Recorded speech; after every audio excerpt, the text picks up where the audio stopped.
The highlands of Ethiopia in the late 15th and early 16th centuries were not the kind of place one imagines when thinking of great world empires. Surrounded by sheer escarpments, deep valleys, and high plateaus, Ethiopia was a kingdom, both isolated and deeply connected, perched on the Horn of Africa, as if watching the Red Sea and the wider Indian Ocean world. Traders came and went.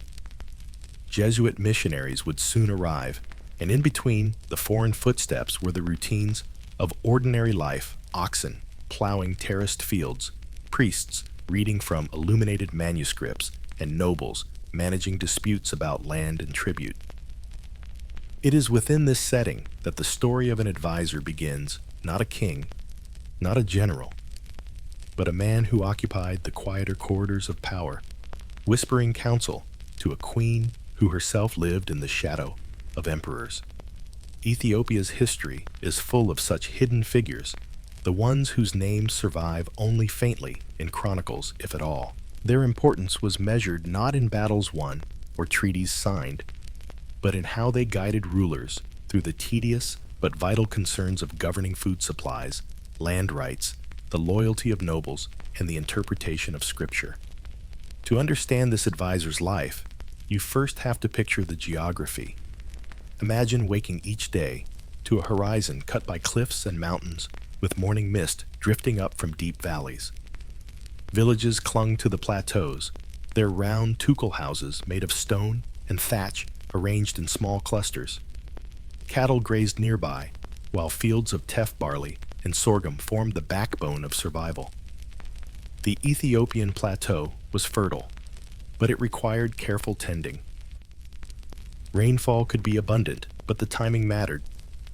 Misjudging the sowing season could mean shortages during the next year's fasting cycle, when the church demanded long stretches of abstinence from meat and dairy. For a royal advisor, even such seemingly small matters as grain yields were political, for hungry subjects became restless subjects. The queen to whom our advisor devoted his service belonged to a complicated court. Ethiopian queens, particularly in the medieval and early modern period, often held significant influence behind the throne. In some cases, they ruled directly when kings were absent or too young. Yet their power was frequently contested, and their reliance on trusted counselors was absolute. The man we are following, though history has not preserved his exact name, would have risen through the clerical or administrative ranks. Perhaps he had been a monk before joining the court, for monasteries were the main centers of learning. His literacy in Ge'ez, the liturgical and administrative language of Ethiopia, would have been the foundation of his career. The chronicles suggest that advisors like him worked in quiet proximity to rulers, drafting correspondence, interpreting omens, and keeping track of tribute from distant provinces. Unlike generals who rode into battle, they lived in the dusty world of ledgers and scrolls, yet their work shaped the strength of the state. If tribute from a far-flung noble was delayed, it was the advisor who reminded the queen, who in turn pressed the emperor. If a dispute arose between landholders, it was often settled by consulting both local custom and scripture, a task that required a literate, trusted official. But beyond these duties was the texture of daily life. A court advisor in Ethiopia would begin his morning with prayers, often long before the sun rose. The Ethiopian Orthodox Church marked time with rigor: midnight prayers, dawn chants, and fasts that consumed nearly half the calendar year. Advisors had to conform, showing piety as much as loyalty. Breakfasts were simple: perhaps injera, the sour flatbread made from teff, accompanied by lentils or vegetables. Meat was rare, reserved for feast days and special banquets. When the court assembled, matters unfolded slowly. Ethiopia's royal court was peripatetic, moving from region to region, rather than staying fixed in one palace. This meant endless logistics: where to house hundreds of attendants, how to feed them, and how to maintain the appearance of authority in each new setting.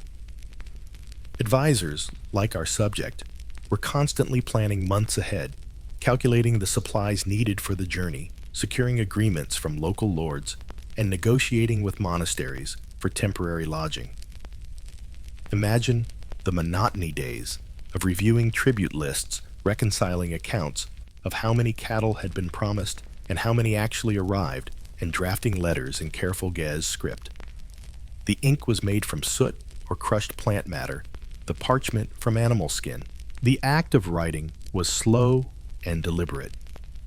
Every letter carried theological weight, for language itself was tied to divine truth. And yet in these records, one sees not just theology, but the daily grind of governance, bushels of grain, numbers of shields, the tally of servants sent by this or that noble household. To you listening now, this may sound tedious, and indeed it was. But this tedium was power. A single misplaced record could cause weeks of dispute between nobles. A forgotten name could signal insult leading to rebellion.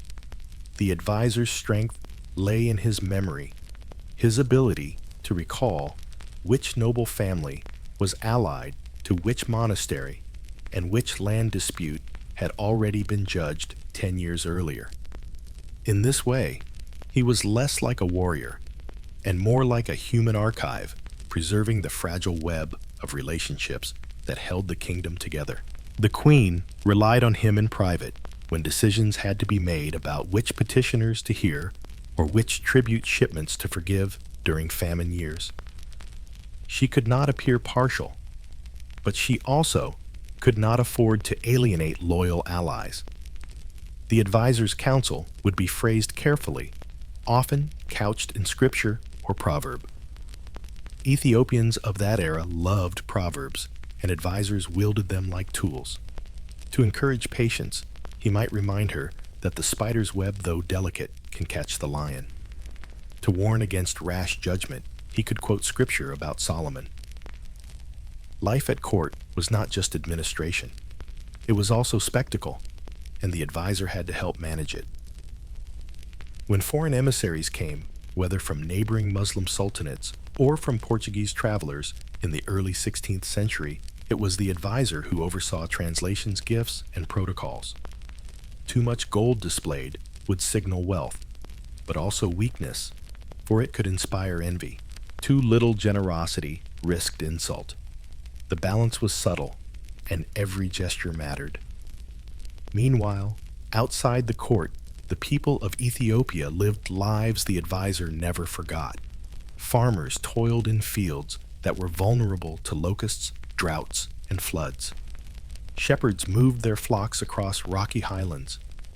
Artisans carved crosses from wood or stone, while monks copied manuscripts in dimly lit cells. The advisor knew that the queen's authority ultimately rested on the stability of this daily rhythm. If the rains failed, famine could undermine the throne. If noble rivalries went unchecked, the countryside could burn. He had to think constantly, not in terms of glory, but in terms of maintenance, of keeping everything just barely balanced. As he aged, his role shifted. Younger clerks took over the copying of documents, but he remained the voice of memory. The queen would glance at him during disputes, and a slight nod or raised brow from him could tilt her decision. He was invisible to outsiders, but indispensable within the court. And yet there is something haunting in this, for while we can reconstruct his duties, we cannot reconstruct his name. The chronicles mention advisors, but rarely record them in detail. They were functionaries, shadows behind the throne, destined to be forgotten, even as they preserved the state. You can almost hear him scratching ink across parchment. By candlelight, his eyes weary, knowing that no one beyond that room would ever know who he was. But perhaps in that silence lay a certain peace. He was not a man of glory, but of service. His world was one of details of numbers and proverbs of food rations and tribute lists. History tends to remember kings and queens, but kingdoms depend on men like him, the boring, steady figures who held the center together. Still, one question remains: if such advisors were so crucial, why did their names vanish? Was it intentional erasure by later chroniclers? Or did the advisors themselves accept anonymity as the price of service? Section 2. The weight of counsel. When you picture a royal advisor, it is easy to imagine dramatic whispers behind a throne, bold strategies, or decisive words that change the course of history. Yet in the Ethiopian highlands of the early 16th century, the reality was quieter and far more tedious. Advice was given in careful tones, often wrapped in proverbs or scripture, and spoken not to dazzle, but to prevent mistakes. The advisor at the side of the queen was less a visionary than a guardian of memory. His task was not to invent new futures, but to remind the ruler of past decisions, past failures, and the lingering wounds of noble rivalries. In a kingdom without a fixed capital, without central archives or codified law, memory itself was government. Chronicles existed, but they were selective, crafted to glorify monarchs rather than to record the disputes of ordinary lords and monasteries. It fell to men like the advisor to act as living books of precedent.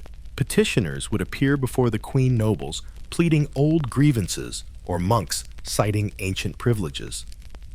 The queen could not possibly recall the tangled inheritance of every family or the history of every exemption, so her eyes would turn to the man who sat at her side. A quiet nod or a cautious shake of his head might settle the matter. His voice, when he spoke, carried weight precisely because it was restrained, rarely offered, and always cloaked in the authority of Scripture. The burden of this role was heavy, though the outward tasks seemed dull. Each day began with prayer, for piety was the first expectation of a court official. After the night chants and dawn hymns of the Ethiopian Orthodox Church, the advisor would meet the messengers who had arrived from distant provinces. Their reports were rarely written documents, sealed with neat marks, but instead long oral recitations delivered by weary horsemen. He would question them carefully, noting not only their words, but their tone, their gestures, their hesitation. How many cattle had been collected? How much grain was stored in the silos? Was the noble lord who sent the message smiling when he delivered greetings, or was his face clouded? These subtle impressions mattered, for they hinted at loyalty or rebellion, plenty or scarcity, obedience or defiance. The rest of the day unfolded in slow rhythm. During audiences, the advisor sat near the queen, not too close, careful not to attract notice. Her power was real, but precarious, for Ethiopian queens were often suspected of overreach, and any advisor who appeared too dominant risked the same accusations. Thus, his counsel was measured, phrased in terms that upheld her dignity while quietly guiding her choices. He could not speak as if he commanded, for that would invite jealousy and danger.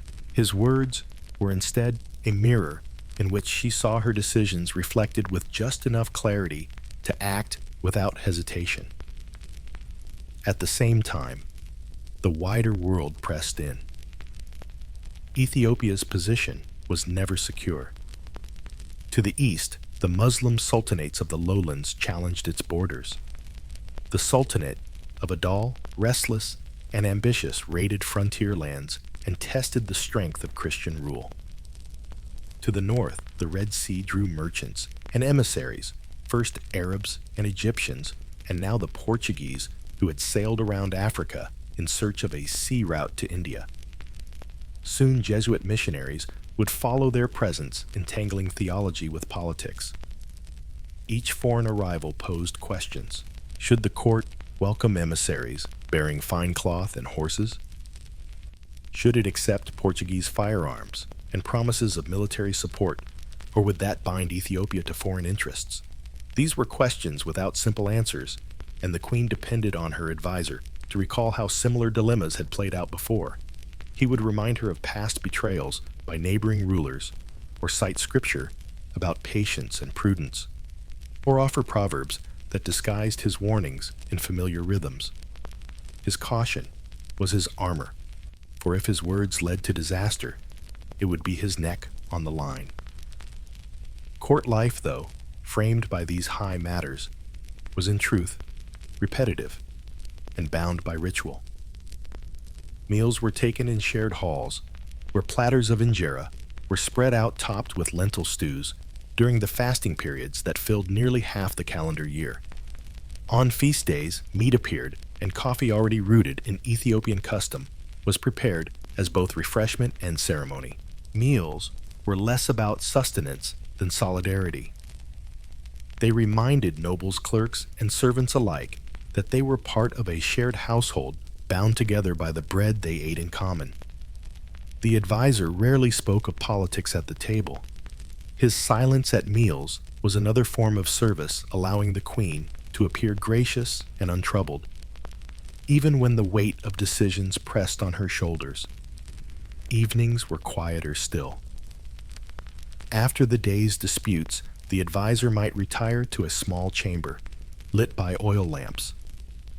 There, he could review parchment manuscripts written in Ge'ez, his eyes tracing letters with slow reverence. The scriptures and chronicles were not only sources of wisdom, but also companions in the solitude of service. Yet his mind could never fully rest. He would carry the day's disputes with him, turning them over in thought, anticipating which petitioner would return tomorrow, which noble might demand more, which monastery might contest its rights once again. His work was never finished, for memory is endless, and the kingdom relied upon him to hold it. His relationship with the queen was delicate. In public, she commanded, and he deferred. In private, she relied on his counsel as one relies on a compass, though she never allowed herself to appear dependent. Sometimes, late at night, she might ask him questions that were less about rulership and more about trust. Were her nobles truly loyal or merely pretending? Did the emperor listen too much to his generals and not enough to her? Was her patience seen as wisdom or as weakness? The advisor had to answer carefully.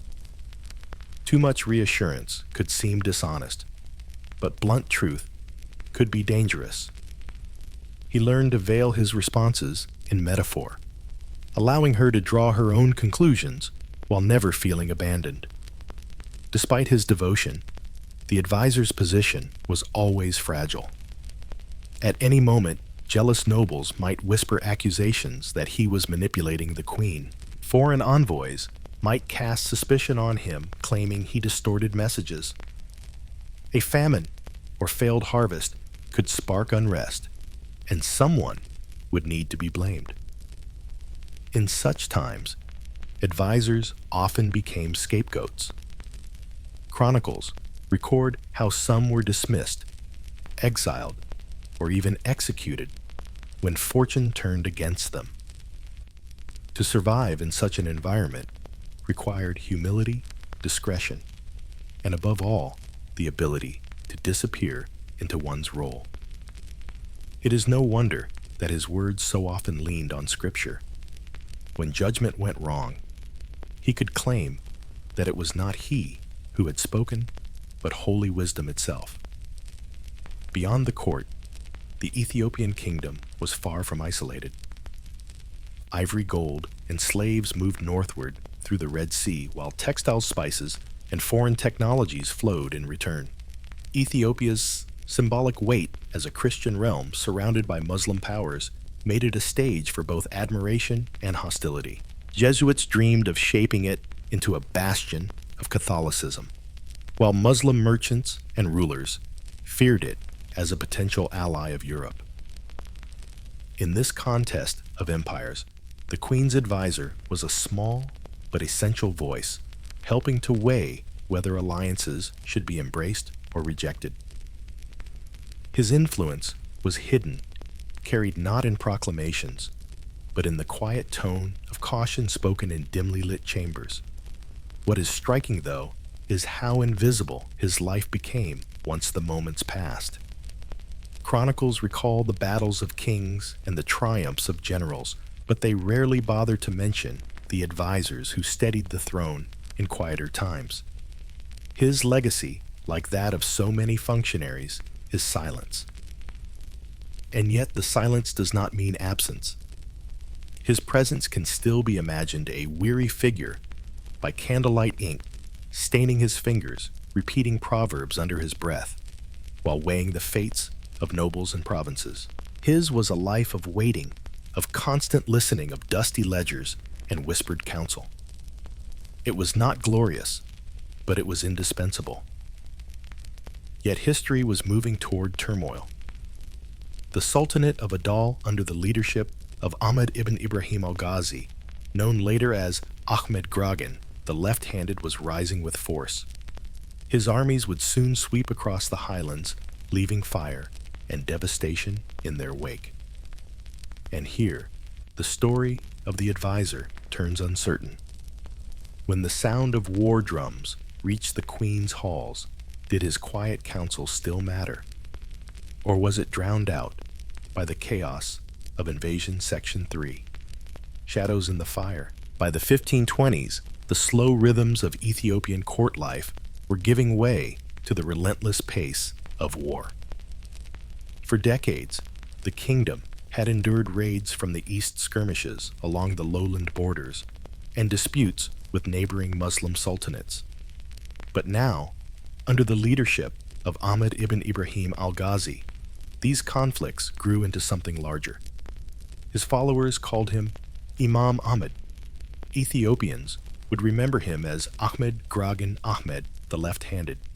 His campaigns would reshape the Ethiopian highlands, and for the advisor who had built a life in the quiet rituals of counsel, the storms of war tested everything he had preserved.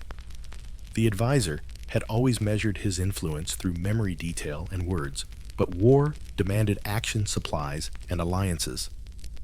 When news reached the Queen's court that Ahmed's forces were gathering with firearms supplied by the Ottomans, the balance of power suddenly tilted. Ethiopian warriors had long relied on spears, swords, and bows. The thunder of muskets was something new, unsettling, and terrifying. The Queen called her advisors to council, and among them, the familiar figure of the man who had served her for years. Patient, cautious, loyal, his role shifted almost overnight. Instead of listening to noble disputes over fields and monasteries, he now counted how many men could be raised from each province, how many horses and mules could be requisitioned, how much grain could be stored to feed the soldiers. He became not just the memory of the court, but its calculator of survival. Messengers arrived more frequently, carrying desperate reports of burned villages, raided churches, and terrified farmers fleeing their fields. Each message piled more weight on the advisor's shoulders, and yet he had to remain calm, presenting the Queen with options, never panic. The peripatetic nature of Ethiopia's court, once a sign of authority, now became a vulnerability. Moving from place to place was dangerous when enemy raiders struck swiftly across the land. The advisor urged careful planning, choosing routes that avoided open valleys, securing monasteries as sanctuaries, and rationing supplies. His attention to detail, the same quality that had once made him indispensable for quiet governance, was now what allowed the Queen's court to survive. But war changed more than logistics. It changed the tone of counsel. Proverbs and scripture, once his safe refuge, no longer seemed enough. The Queen pressed him for certainty, asking whether this general could be trusted, whether this noble would remain loyal, whether famine could be avoided if fields lay abandoned. He could not answer with riddles. He had to speak plainly, though plain words carried risk. And still, he cloaked them in caution, reminding her of past betrayals, urging her to spread risk rather than depend on any one ally. As the campaigns of Ahmed Grogn advanced, churches burned, manuscripts were destroyed, and monasteries that had stood for centuries were reduced to ash. For a kingdom where faith was the very fabric of identity, this destruction was more than material, it was spiritual trauma. The queen herself wept at the news of sacred sites lost, and the advisor who had spent his life immersed in scripture felt the weight of loss more deeply than he could show. Yet even in grief, he reminded her that survival required endurance. A kingdom could rebuild churches, copy manuscripts anew, and heal scars, but only if the throne endured. In the midst of these disasters, foreign help appeared. Portuguese emissaries, who had long sought influence in Ethiopia, arrived with promises of aid. They brought soldiers, firearms, and the idea that a Christian alliance could repel Muslim advances. For the queen, this was both an opportunity and a danger. Accepting Portuguese aid meant tying Ethiopia's fate to European powers whose intentions were never free of ambition. Rejecting them meant standing alone against an enemy armed with Ottoman guns. The advisor found himself at the center of these debates. He knew the risks of foreign dependence, yet he also understood that Ethiopia could not withstand Ahmed's campaigns without new weapons. His counsel reflected this tension. To the queen, he advised gratitude, but caution, acceptance of aid without surrender of sovereignty. To the Portuguese emissaries, he offered courtesy, but restraint, careful not to promise more than the kingdom could deliver. He walked a line as narrow as a mountain path above a cliff, and every step required balance. Despite foreign support, the war was devastating. Villages burned, crops failed, and famine spread. The advisor's duties turned once again to survival logistics, distributing grain, negotiating with monasteries to open their stores, and deciding which provinces could bear the burden of feeding the army. These were not glorious tasks. They were the kind of calculations that determined whether soldiers fought with strength or collapsed from hunger. The queen relied on him more than ever, for she needed not only generals on the battlefield, but someone who could keep the fragile machinery of governance from breaking down completely. Yet with each passing year of war, the advisor must have felt the erosion of his world. The slow, steady rhythms of court life, the disputes over land, the recitations of tribute, the small ceremonies of hospitality were swept aside by the urgency of survival.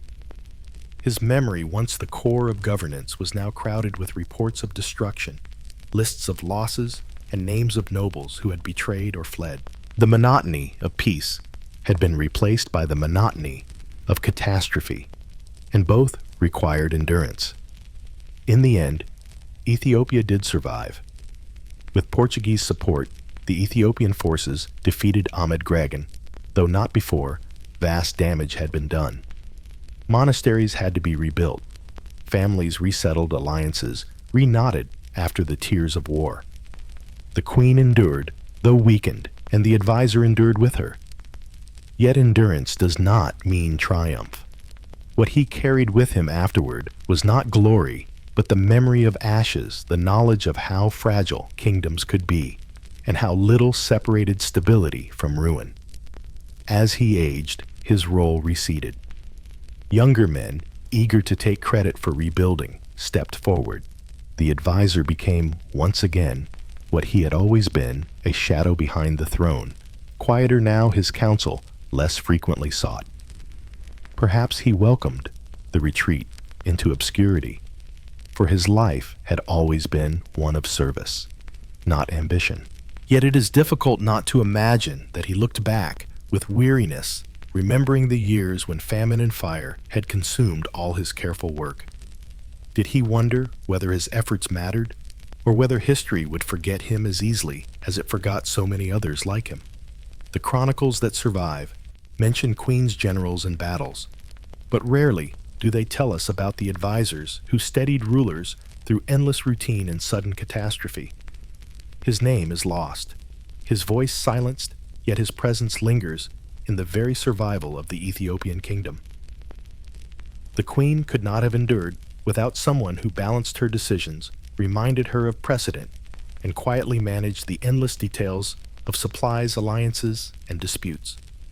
He may not appear in the pages of history, but he is there, in the gaps and the silences, in the fact that Ethiopia endured it all.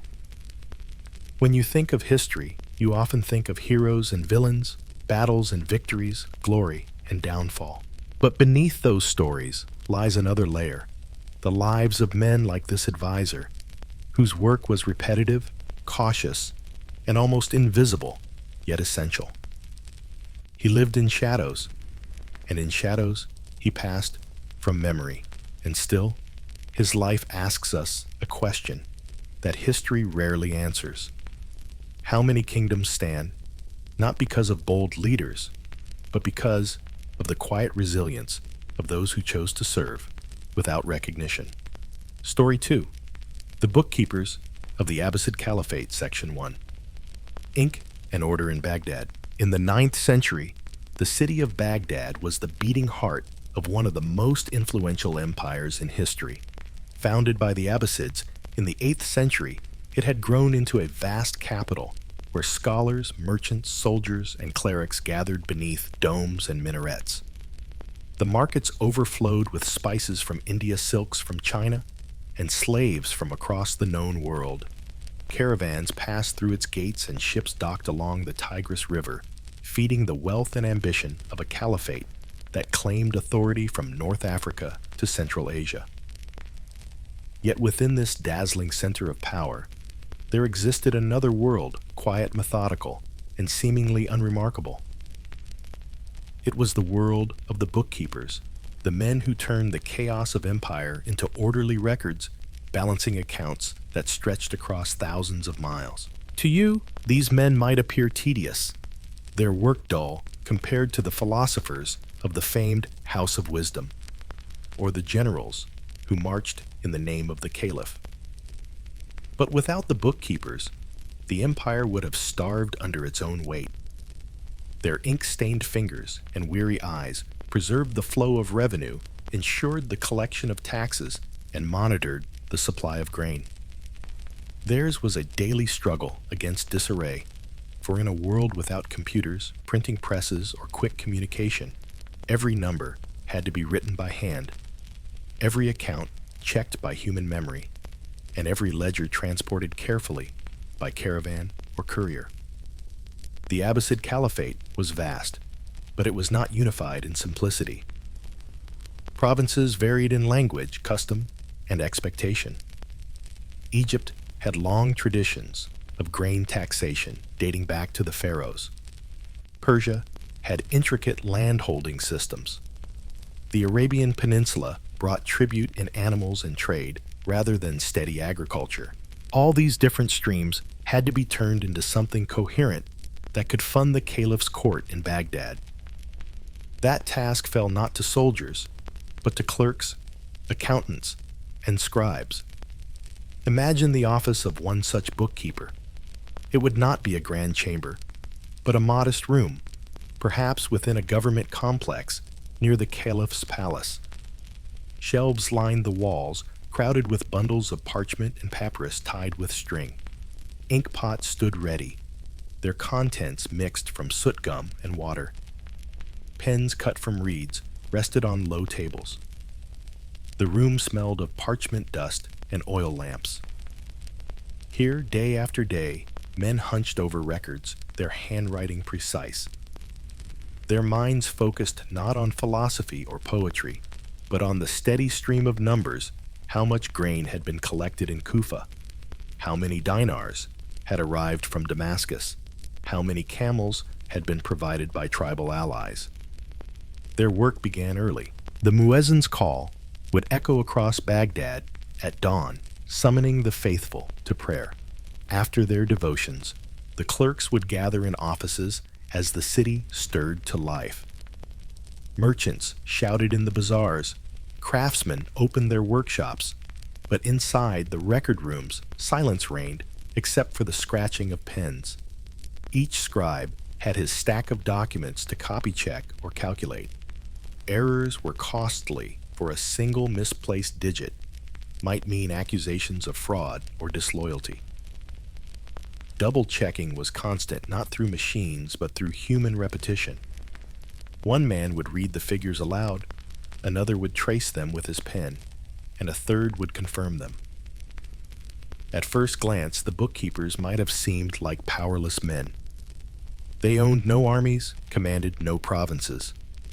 Yet they controlled information, and information in a sprawling empire was a form of power. Governors feared their reports for a negative account could lead to punishment or dismissal. Merchants sought their favor, hoping that leniency in taxation might be recorded. Even the caliph himself relied on their summaries to know whether his empire was flourishing or starving.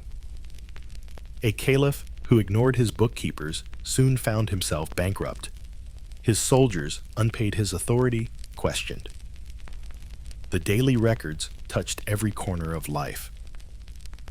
Baghdad consumed enormous quantities of grain, and much of it came from Egypt. Each harvest had to be measured, taxed, and shipped along the Nile before being transported across the desert to the port cities and then onward to the caliphate's capital. A shortfall in the Nile's floods meant panic in Baghdad months later. The bookkeepers had to predict such outcomes, adjusting rations, planning shipments, and warning superiors. Their calculations determined not only the stability of the army, but also the price of bread in the markets. Life as a clerk, however, was not glamorous. Pay was modest hours long, and errors punished severely. Accusations of corruption were common, for in a world where coin and grain flowed constantly, temptations abounded. Some scribes enriched themselves, altering numbers or hiding shortages only to face brutal consequences if discovered. Others lived lives of quiet obscurity, remembered only by the neatness of their handwriting on crumbling documents centuries later. Yet whether corrupt or honest, they were essential to the empire's survival. The cultural atmosphere of Baghdad offered them little glory. Poets recited verses in luxurious courts. Philosophers debated the nature of existence, and astronomers charted the heavens while the bookkeepers sat hunched in cramped offices, their only audience being fellow clerks and occasional inspectors. They did not produce dazzling literature or monumental architecture. Instead, they produced columns of numbers stacked neatly across scrolls and codices. Their legacy was not beauty, but order. Still order had its dignity. To keep track of revenues from provinces stretching thousands of miles required a quiet kind of brilliance. A single bookkeeper might hold in his mind the patterns of tax collection across decades, knowing which governors tended to exaggerate their numbers, which provinces suffered from recurring drought, which routes were safest for transporting revenue. These details, invisible to the public, were the scaffolding on which the empire rested. Sometimes the monotony broke. When inspectors arrived from the caliph's palace, the atmosphere turned tense. Every figure was reviewed, every record scrutinized. Mistakes, even innocent ones, could cost a man his position. In these moments, the bookkeepers felt the fragility of their lives. They were indispensable, but also expendable. A caliph might replace them on suspicion alone, believing that a new set of eyes would guarantee loyalty. Thus, they lived in a state of cautious humility, never drawing attention, never boasting of their knowledge, blending into the machinery of empire, even as they kept it running. It is tempting to dismiss such lives as dull, yet their quiet persistence shaped the fate of millions. When grain shipments faltered, it was not soldiers or poets who prevented famine. It was the bookkeepers who adjusted allocations, diverted supplies, and recorded shortages. When armies marched, it was their calculations that determined how long rations would last, how much silver was needed for pay, and whether the treasury could afford another campaign.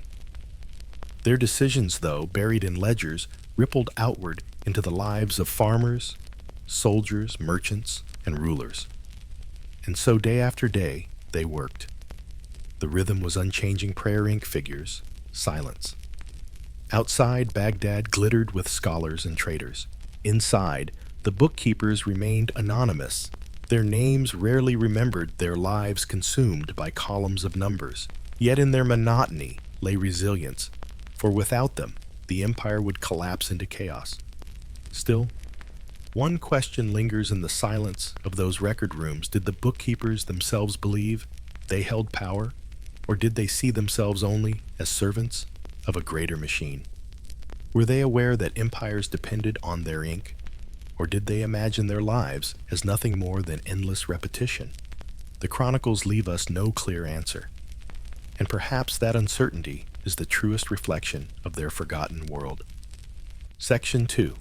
Ledgers of Loyalty. The Abbasid Caliphate presented itself as the guardian of faith, the protector of lands stretching from North Africa to the edges of Central Asia.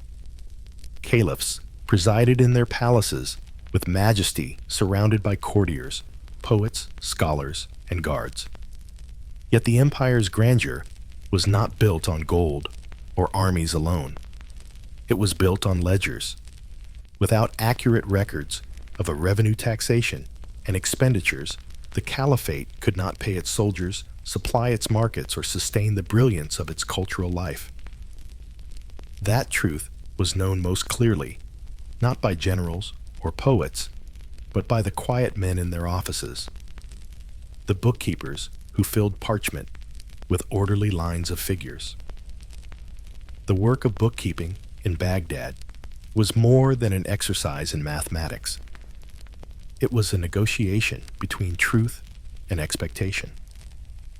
Governors from distant provinces often inflated their numbers, hoping to demonstrate loyalty and competence to the caliph.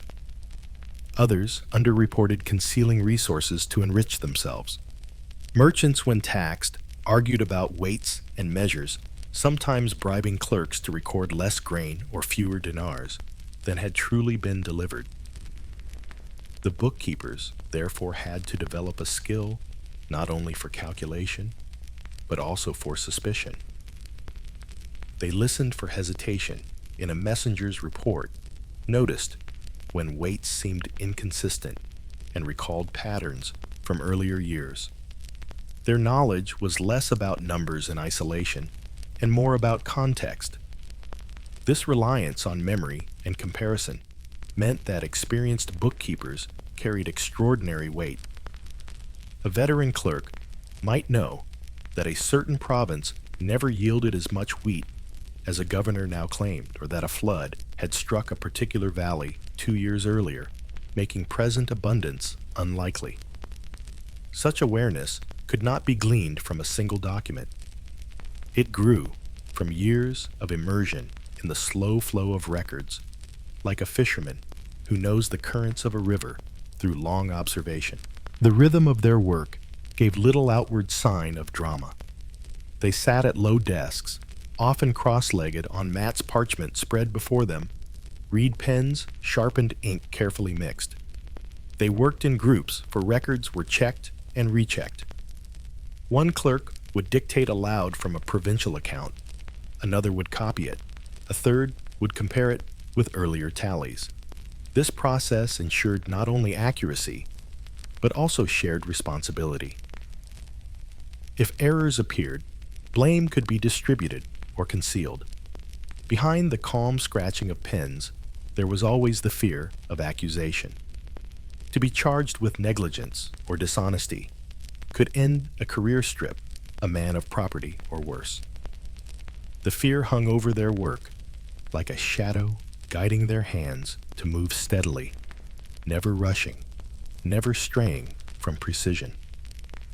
But precision alone did not keep them safe. The Abbasid state was riddled with politics, and numbers could become weapons. A bookkeeper who recorded a shortfall might anger a governor. A governor, in turn, might accuse the clerk of incompetence or corruption.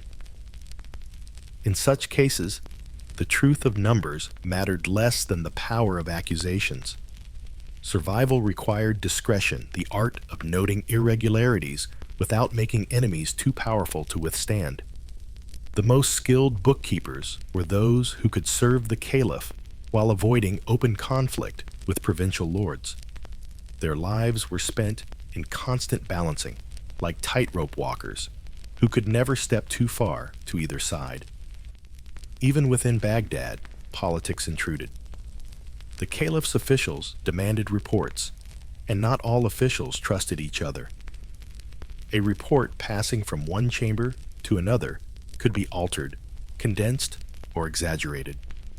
Bookkeepers sometimes had to prepare multiple versions, one for the palace, one for the provincial governor, and one for their own archives. Which version held the truest numbers? Perhaps none. In this way, their work was both necessary and endlessly compromised, a pursuit of order in a world that resisted clarity. The personal lives of these men rarely entered the chronicles, but one can imagine their simplicity. They lived in modest quarters near their offices, close enough to the markets to purchase bread, vegetables, and dates for their families. Some were married, their wives managing households that were quiet reflections of their husbands' orderly professions. Children of clerks sometimes followed their fathers, learning to read and write numbers in Arabic, mastering the art of cutting reeds into pens, practicing the flow of ink across parchment until their strokes were even and precise. Others drifted into trade, carrying with them the lessons of patience and accuracy learned at their fathers' sides. Despite the modesty of their lives, bookkeepers shared in the cultural fabric of Baghdad. After hours, they might sit in tea houses or listen to poets recite in the markets. They might attend lectures by scholars, hearing of distant lands and lofty ideas. Yet when morning returned, they set aside such diversions and returned to their ledgers, for their loyalty was not to poetry, but to the empire's balance sheets. Theirs was not the brilliance of verse or philosophy, but the endurance of ink. The weight of their work was felt most strongly in times of crisis, when famine threatened, when armies demanded pay, when the treasury seemed empty. It was the bookkeepers who were called upon. Could funds be found? Could grain be reallocated? Could taxes be advanced from one region to cover shortages in another? In such moments, their quiet calculations became matters of survival for the caliphate itself. They rarely received credit for such rescues.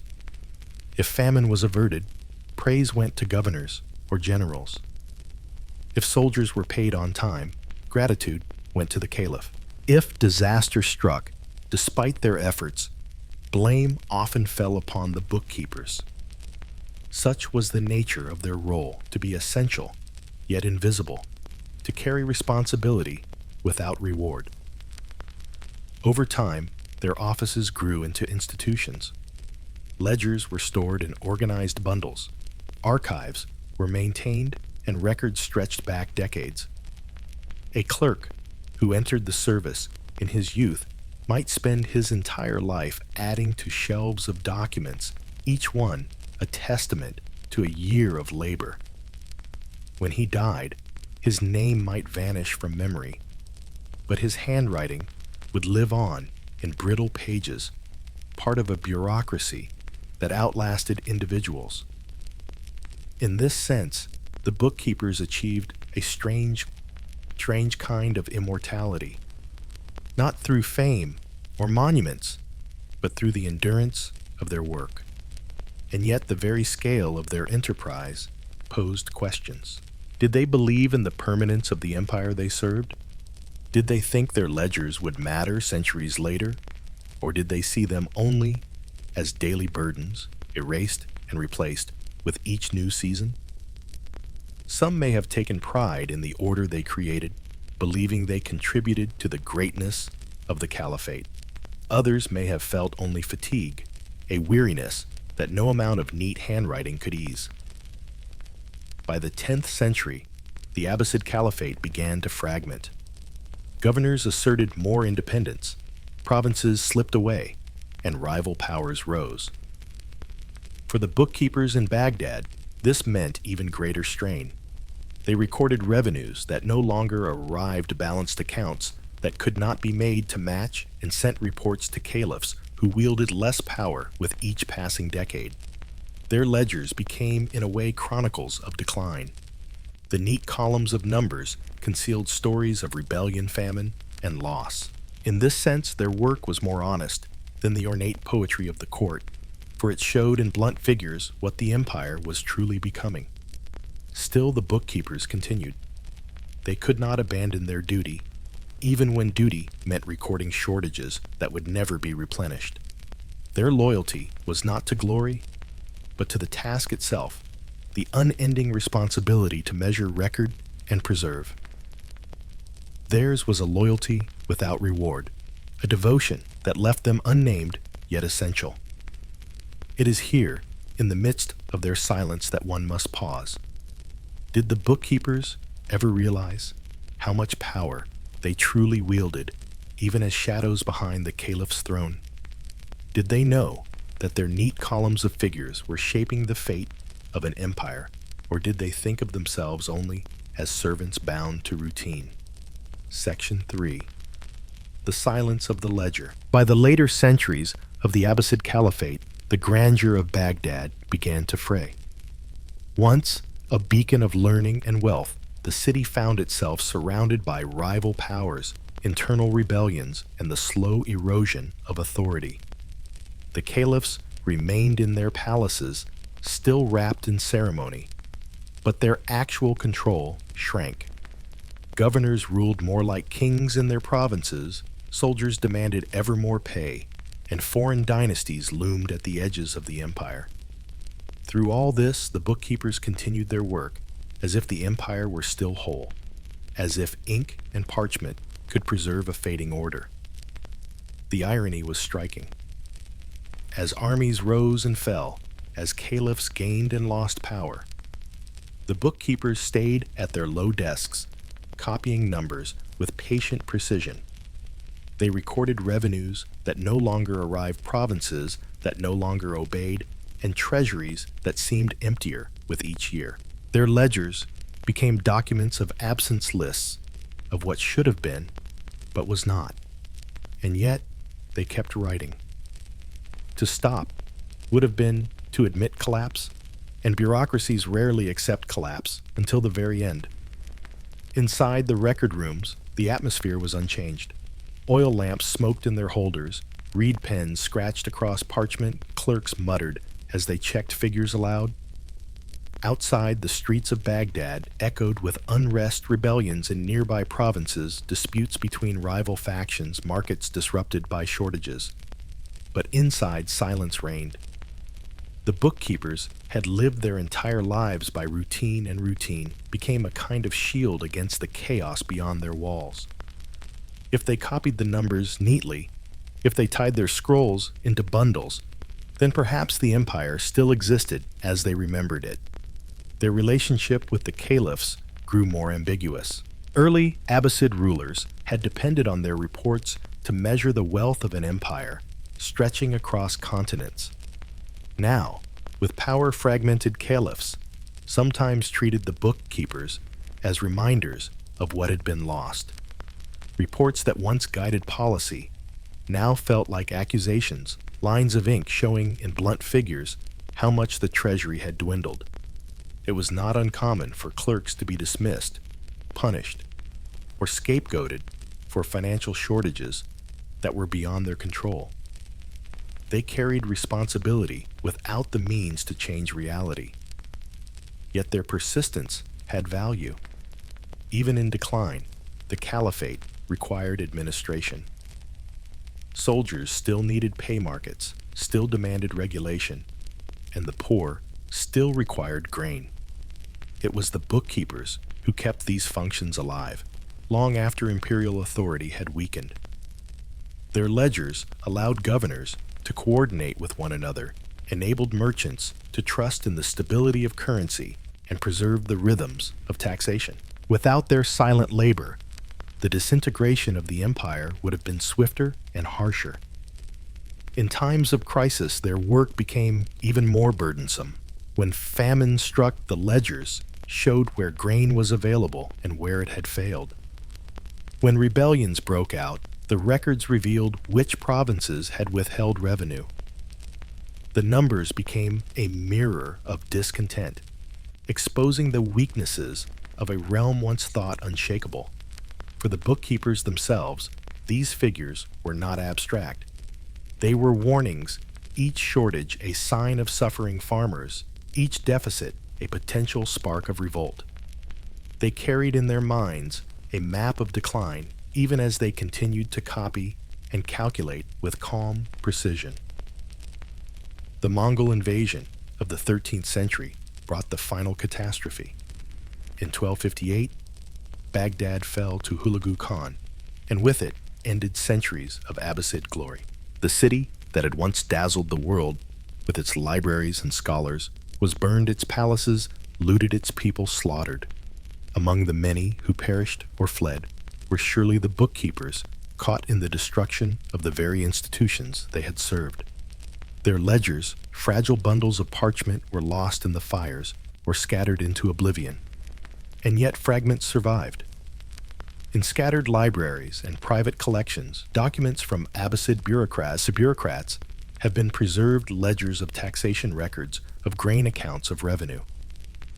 They are modest things, lacking the beauty of illuminated manuscripts or the grandeur of epic poetry. But in their columns of numbers lies the echo of a vast empire. Each figure is a trace of a harvest, a caravan, a shipload of grain, a salary for a soldier, a tax paid by a farmer. Through them, we glimpse the machinery that sustained one of the world's greatest civilizations. For the bookkeepers themselves, there was no glory in survival or memory. They left no monuments, no poems, no dynasties.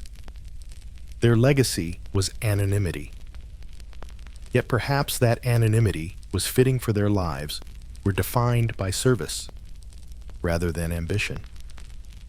They measured not their own importance, but the flow of resources that kept the empire alive. Their power was real, but it was never celebrated.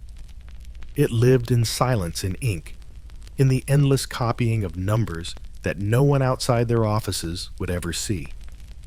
Reflecting on their world, one cannot help but wonder what they thought as they bent over their parchments. Did they know the empire was crumbling even as they continued to record its revenues with neat strokes? Did they believe their work preserved something eternal? Or did they sense that it would all vanish in smoke and ruin? The truth is lost with them, as silent as their ledgers, and so their story ends not with triumph or tragedy, but with the quiet endurance of men who served without recognition. They were the keepers of order in a world of chaos, the anonymous architects of stability, the scribes whose silence built the empire, even as the empire forgot their names.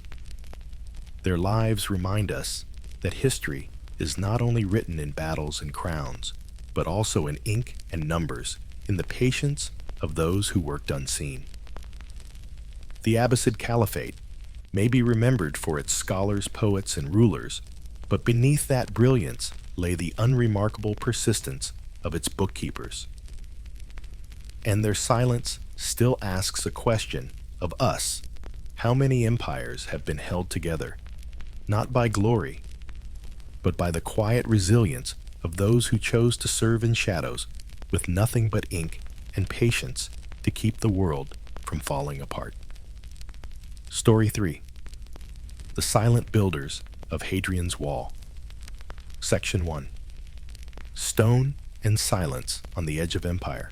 In the 2nd century of the Common Era, the Roman Empire reached what seemed its natural limits.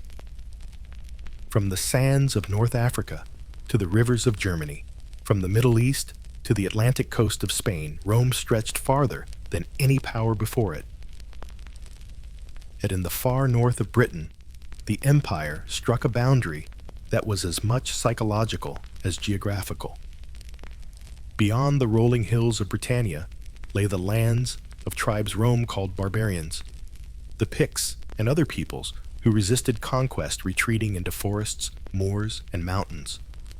Rome, for all its might, could not fully tame them. Instead, Emperor Hadrian chose a different solution. Around the year 122 CE, he ordered the construction of a great wall, stretching across the narrow neck of northern Britain, from the River Tyne in the east to the Solway Firth in the west. Hadrian's wall was more than a line of defense. It was a statement, a visible boundary between the ordered world of Rome and the chaotic lands beyond. To us today, it is a ruin, a scattering of stones across hillsides dotted with fortresses and mile castles. But in its day, it was a formidable barrier, 15 feet high in places, running for over 70 miles, reinforced with ditches, ramparts, and roads. And behind this immense structure lay the labor of thousands of men, most of them nameless, their stories swallowed by time. They were the silent builders of Hadrian's Wall. When we think of Roman achievements, we tend to imagine emperors, generals, and philosophers. Yet Rome was built as much by ordinary soldiers and workers as by its rulers. The men who built Hadrian's Wall were legionaries and auxiliaries, conscripts and craftsmen, ordered north to the edge of the known world. They were not paid to seek glory.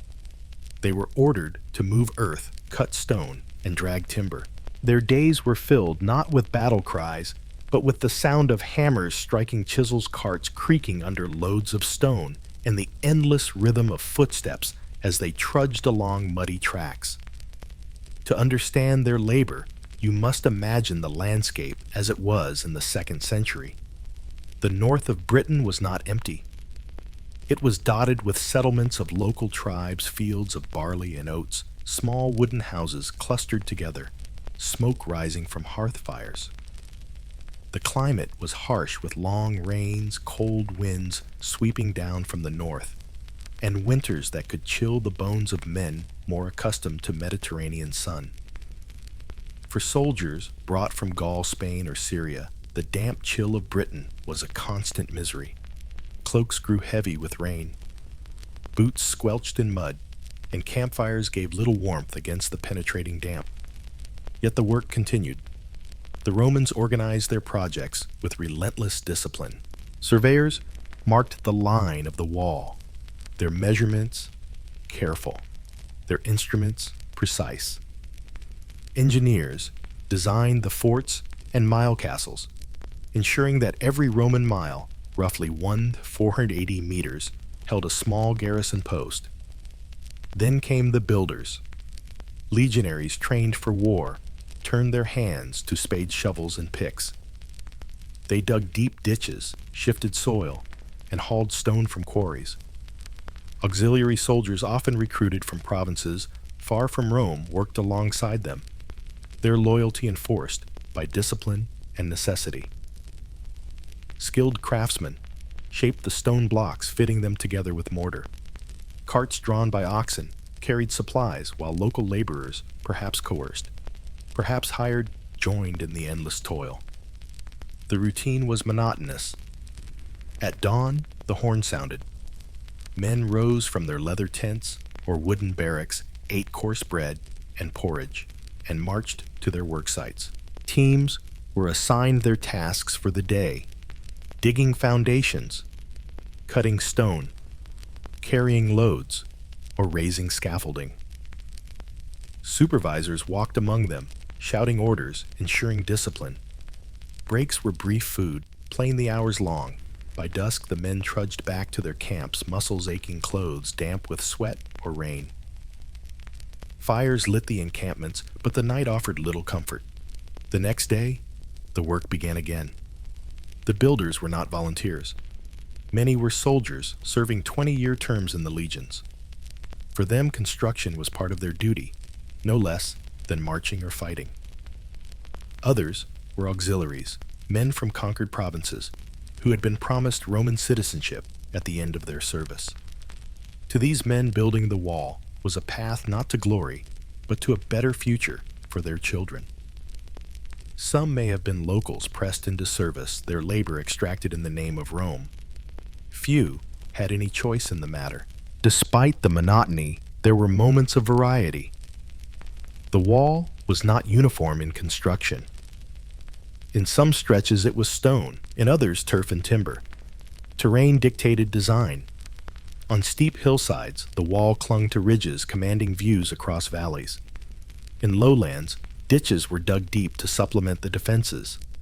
Along the way, forts rose, each a self-contained community, with barracks, granaries, workshops, and command buildings. Mile castles punctuated the wall at regular intervals, small stone fortlets manned by rotating garrisons. The builders, as they worked, could see the empire's order taking shape in stone and timber. For the men themselves, life along the wall was a mixture of hardship and routine.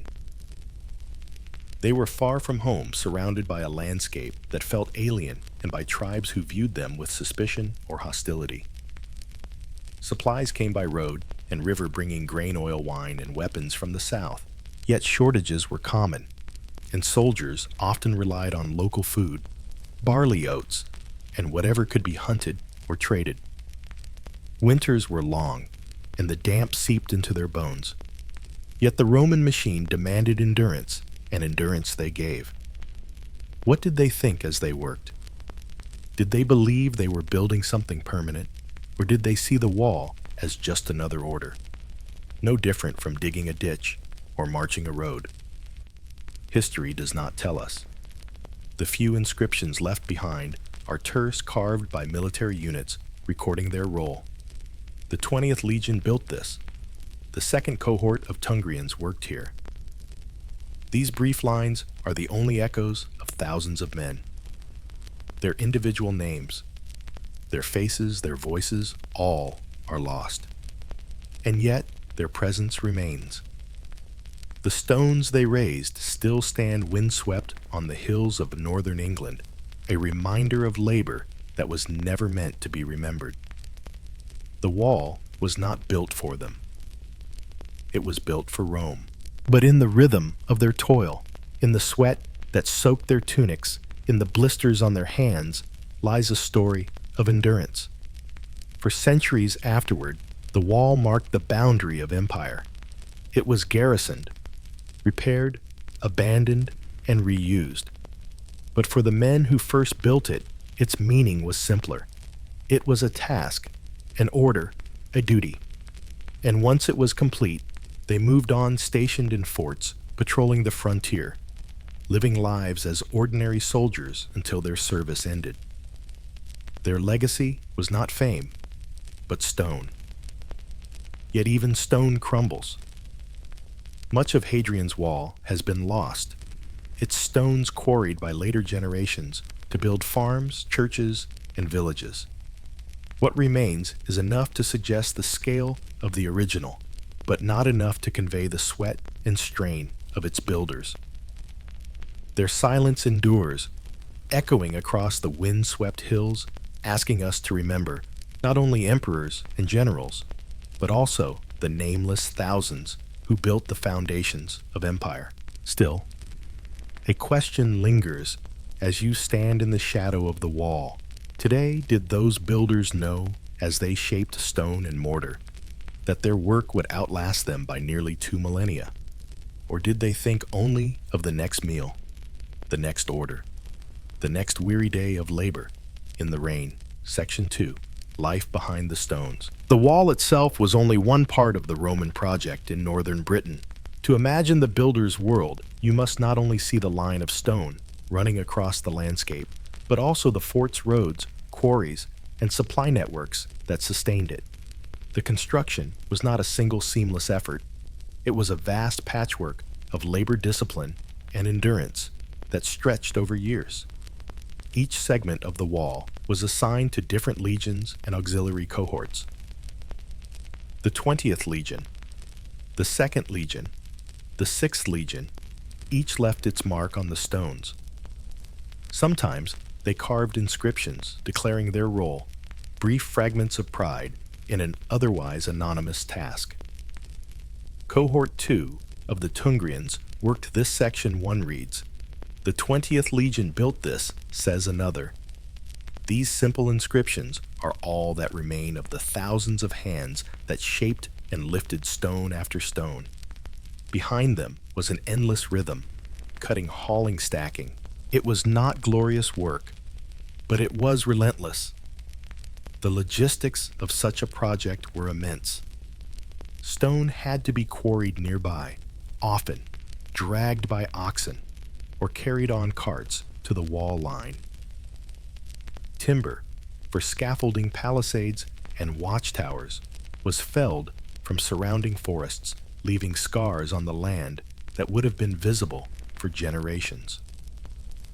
Mortar was mixed on site, sand and lime combined in great pits, stirred by men who spent hours wading barefoot in the mixture to blend it.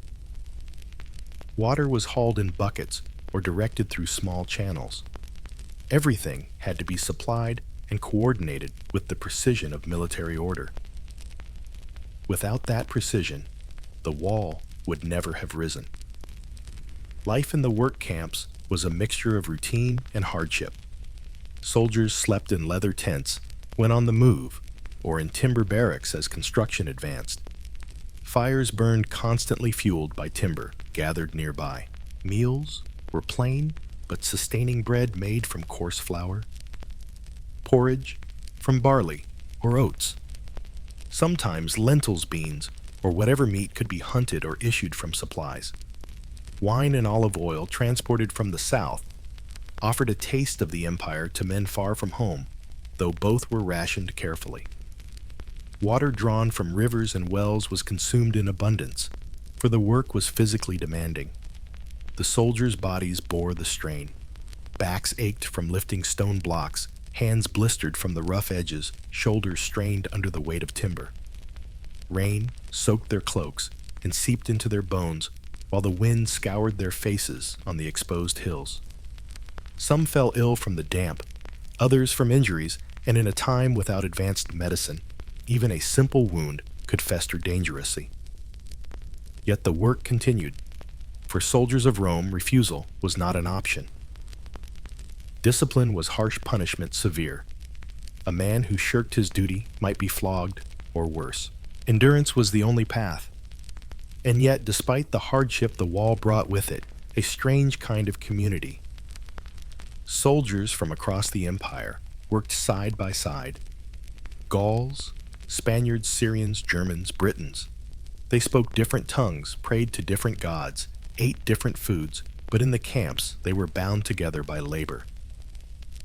Around the fires at night, stories must have been exchanged.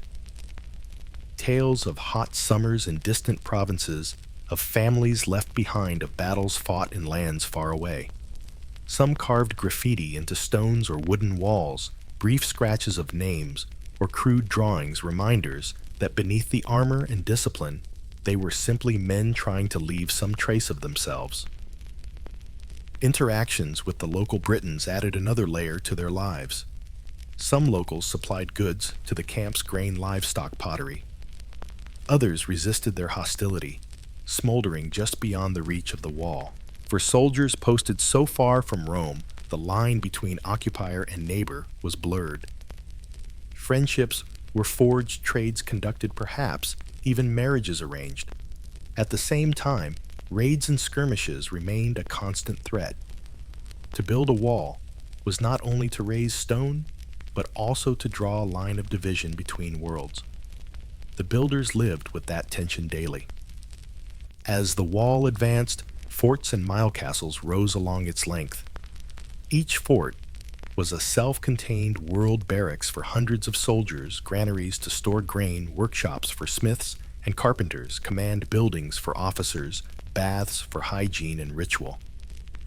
Mile castles, smaller but equally important, punctuated the line at regular intervals, each manned by a small garrison responsible for patrolling and watching.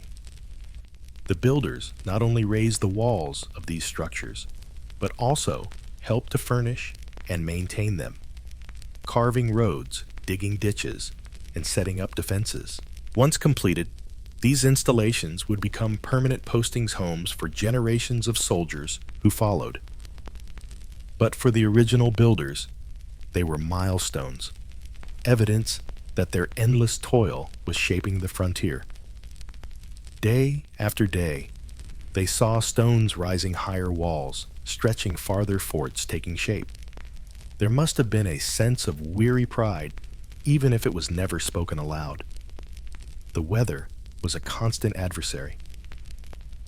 In summer, the sun could be harsh, though never as punishing as in the southern provinces. In winter, cold winds swept across the hills, snow covered the ground, and ice made the stones treacherous. Fires offered limited comfort, and soldiers huddled together for warmth. Cloaks, woolen tunics, and leather boots helped. But for men accustomed to Mediterranean climates, northern Britain felt like punishment. Letters discovered from Roman soldiers stationed in Britain confirm this request for warmer clothing, for socks, for more supplies to endure the chill. The builders of Hadrian's Wall surely felt the same discomfort as they labored in the cold. The wall itself grew slowly but steadily. In some places, it was built of stone from the start. In others, timber and turf were used to be replaced later by more permanent stone. The variation was not carelessness, but practicality. Rome adapted to the terrain and the availability of resources. The result was a patchwork frontier unified by discipline, if not by uniform design.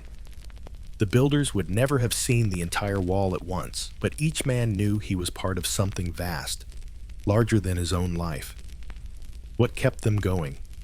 Discipline and necessity, certainly, but perhaps also a sense, however faint, that they were shaping history.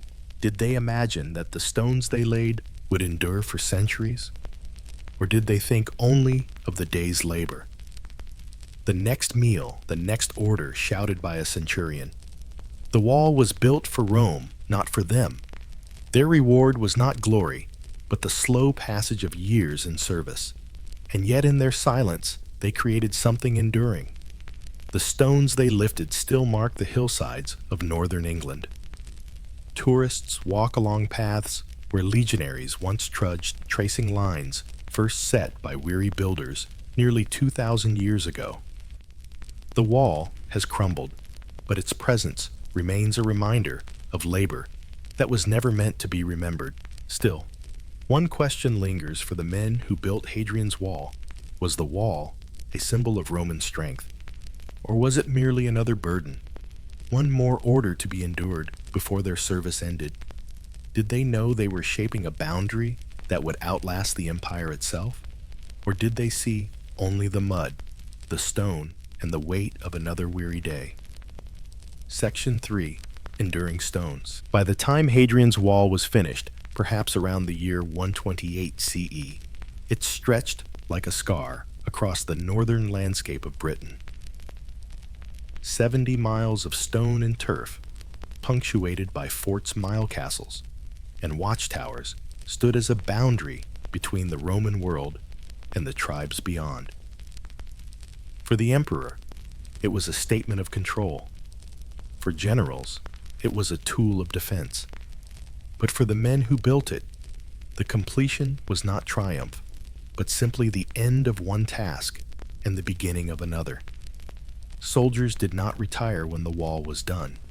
They remained stationed in the forts, patrolling, maintaining, and enduring the long monotony of frontier life. The builders, once laborers, became garrisons. They walked the ramparts they had raised, guarded gates they had once hammered into place, and lived in the barracks they had themselves constructed. Their lives shifted from the back-breaking toil of construction to the steady repetition of watchfulness. Each day, patrols moved along the wall, watching the hills for movement. Each night, fires burned in the towers, small beacons of Roman presence against the darkness of the frontier. The wall, once a project, became a routine, and the routine became their world. Life behind the stones was harsh but ordered. The forts housed hundreds of men organized into units, each responsible for specific duties.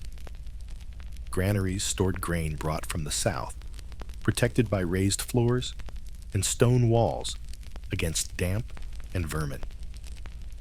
Workshops rang with the sound of smiths repairing weapons, carpenters shaping timber, leather workers crafting harnesses and shoes.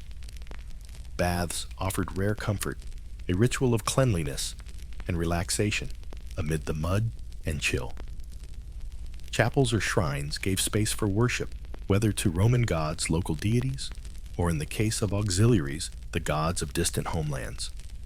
The soldier's daily life was not all combat readiness.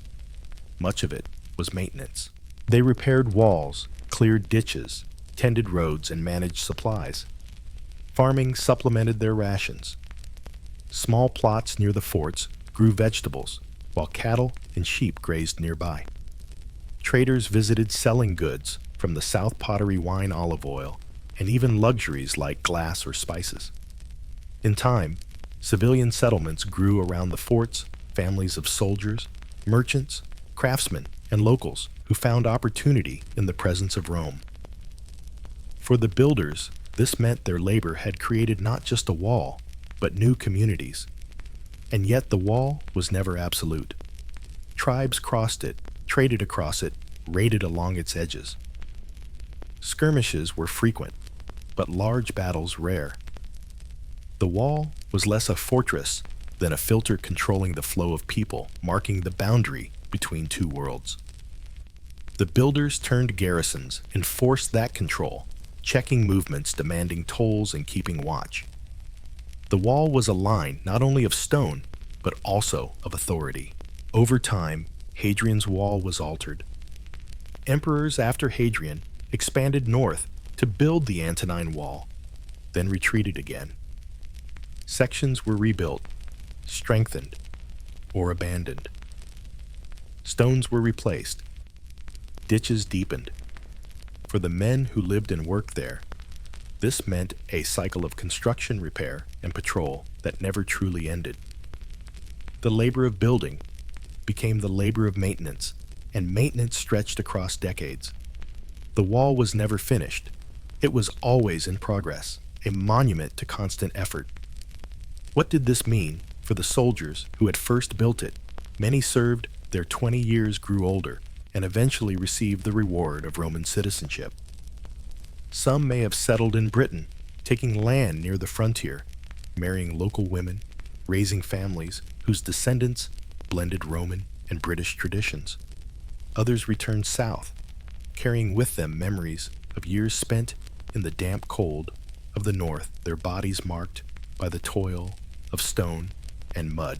Few would have imagined their labor remembered beyond their lifetimes. The wall was for Rome, not for them. And yet, centuries later, their work remains. Stones still rise from the earth, though weathered and worn, their edges softened by time. The forts lie in ruins, their outlines visible to the sky.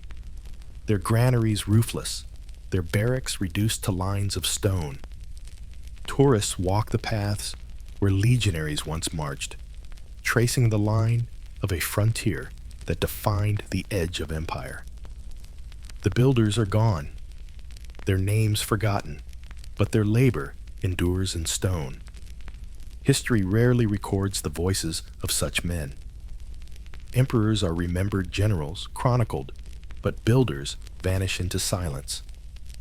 Inscriptions carved into stones preserve the names of units, but not of individuals.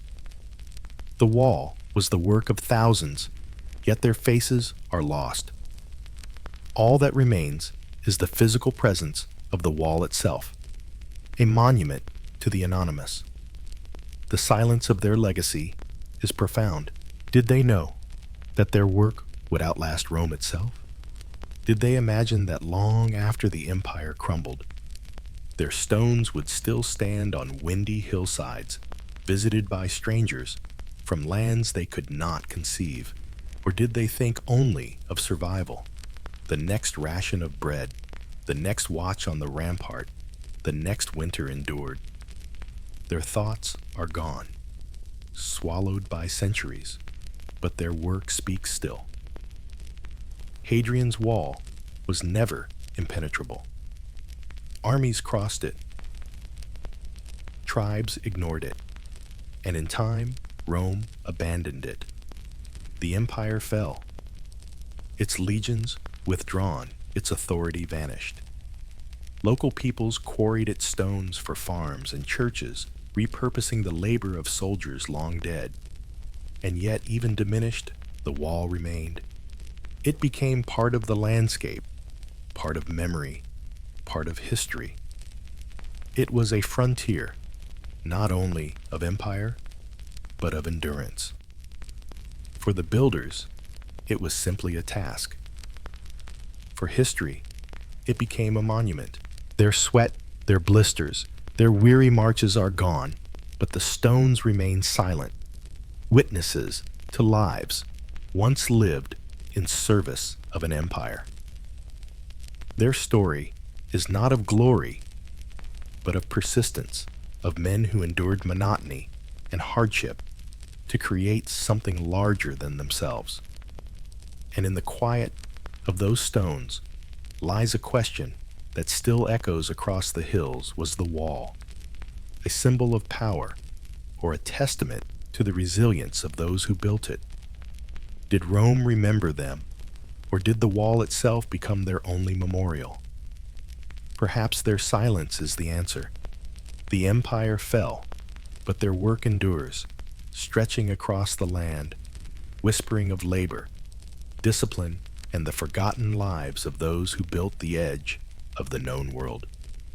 Story 4. The Grain Counters of Ancient Egypt. Section 1. Measuring the Nile's Gift. In the land of ancient Egypt, the Nile was everything. Each year, its waters rose and fell in a rhythm that shaped the survival of millions.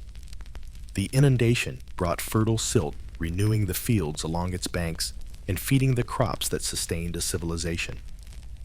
Without the Nile, Egypt was desert. With the Nile, Egypt became the breadbasket of empires, a land whose harvests fed not only its own people, but in later centuries, distant Rome itself. Yet behind the miracle of the river and the grandeur of the pharaohs stood a quieter, less celebrated class of men, the grain counters. They were the clerks, scribes, and officials whose task it was to measure, record, and distribute the harvest. Their work was not glorious, but it was indispensable. Without their diligence, famine would follow, even the most generous floods. From the earliest dynasties, Egypt developed a bureaucracy that revolved around grain. Temples and palaces alike relied on scribes who tracked the flow of harvests from field to storehouse. These men trained in the art of writing hieroglyphs, and later hieratic script held in their hands the key to order. They measured the output of each plot of land, recorded the taxes owed by each farmer, and oversaw the storage of grain in great mud brick silos. Theirs was a life of ink and tally marks of papyrus scrolls and wooden tablets of endless repetition that made civilization possible. Imagine their world at the end of the inundation, when the waters of the Nile began to recede. Fields lay damp and fertile, ready for planting. Farmers, guided by generations of experience, scattered barley, emmer, wheat, and flax across the moist soil. As crops sprouted, scribes prepared their records. They carried measuring ropes, tally sticks, and writing tools, reed brushes dipped in ink made from soot or ochre. At harvest, teams of workers cut the grain with sickles of wood and flint, bundling the stalks into sheaves. Oxen trampled the harvest on threshing floors, separating grain from chaff. Then came the counters, observing, recording, ensuring that every bundle was accounted for. The process was meticulous. Grain was measured by hekat and kar, ancient units of volume. Scribes stood beside baskets and jars, noting each measure as it was poured. Farmers were expected to surrender a portion as tax, which was then transported to state granaries. These granaries, towering structures of mud brick with narrow slots at the top and doors at the base, were carefully guarded. Grain was poured in from above and released from below a system that ensured freshness and minimized spoilage. The counters were present at each stage, confirming that no measure was lost, no fraud attempted. Their eyes were the eyes of the state watching the flow of sustenance from river to storehouse. Their daily life was not dramatic. They rose with the sun, performed ritual ablutions, and took their places in the fields or granaries. Meals were simple bread beer, brewed from barley, perhaps onions or fish. Their clothing was plain linen suited to the heat. In the shade of palm trees or under the gaze of temple walls, they bent over papyrus scrolls, their brushes scratching neat symbols that transformed grain into records. It was slow, repetitive work requiring accuracy above all. A single mistake could mean a shortage in the palace kitchens or a deficit in the temple's offerings to the gods. Yet the grain counters were not powerless. Their knowledge gave them influence. A farmer who fell behind on his taxes might plead with a counter for leniency, offering gifts or bribes. Officials higher up the chain depended on their reports to assess the health of the kingdom. Even the pharaoh's reputation as a provider of plenty relied on the accuracy of their tallies. If bread ran short in the cities, it was the counters who could trace the fault: too little collected, too much spoiled, or too much consumed. In this sense, their ink carried as much weight as a general's sword. The scale of the operation was immense. Egypt's population numbered in the millions, and every person depended on the annual harvest. Surpluses supported monumental building projects, feeding the workers who raised pyramids, temples, and tombs. Grain also served as currency used to pay wages, settle debts, and fund trade. Scribes recorded these transactions with the same care they applied to taxes. Grain was not simply food. It was the foundation of the economy, the unit of wealth. The counters, therefore, were not merely tallying harvests. They were managing the currency of Egypt itself. Their work was especially critical in times of poor flood. If the Nile rose too low, fields yielded less, and famine loomed. In such years, the counters' records became instruments of survival. Rations were adjusted. Granaries opened distributions carefully measured. Without accurate records of how much grain had been stored, disaster could not be managed. The scribes were in their quiet way guardians of life. Despite their importance, their lives were largely anonymous. A few names survive on ostraca and papyri, fragments of records left behind in tombs or rubbish heaps. Most, however, vanished into obscurity, their work absorbed into the faceless machinery of the state. They did not carve their names on monuments or commission grand tombs. Their legacy is not statues or temples, but numbers written in faded ink, the silent echoes of calculations that once determined who would eat and who would go hungry, and yet their presence can still be imagined.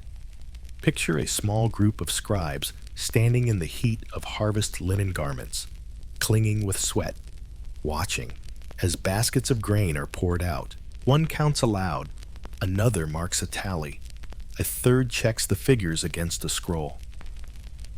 Nearby farmers wait anxiously, knowing that too much taken as tax could leave their families hungry. The scribes' faces reveal little. They are officials of the state bound to duty. At night, they return to modest homes, eat bread and drink beer with their families, and prepare to do the same again the next day. Their lives pass in quiet repetition, yet their work sustains an empire. What did they think of themselves? Did they take pride in their role as keepers of Egypt's lifeblood? Or did they see themselves as cogs in a vast machine bound by duty and necessity? The records do not say. All that remains are the numbers, the tallies, the neat strokes of brushes on papyrus. In their silence lies the question, as enduring as the river they served, did the grain counters know they were shaping the very survival of civilization? Or did they think only of the next harvest, the next measure, the next weary day beneath the Egyptian sun? Section 2. The burden of measurement. In ancient Egypt, the task of counting grain was not a seasonal duty performed once and then forgotten. It was a continuous responsibility that extended across the entire year. From the moment the Nile's waters began to recede through planting, harvest, and storage, the scribes and counters of grain worked tirelessly to ensure that every stage of the agricultural cycle was recorded and regulated. Their vigilance was the unseen force that kept famine at bay and allowed Egypt to project the image of eternal order. The bureaucracy that managed grain was vast, layered, and deeply intertwined with religion. At the top, overseers appointed by the pharaoh and temple authorities directed the system. Beneath them, regional officials supervised harvests and collected taxes.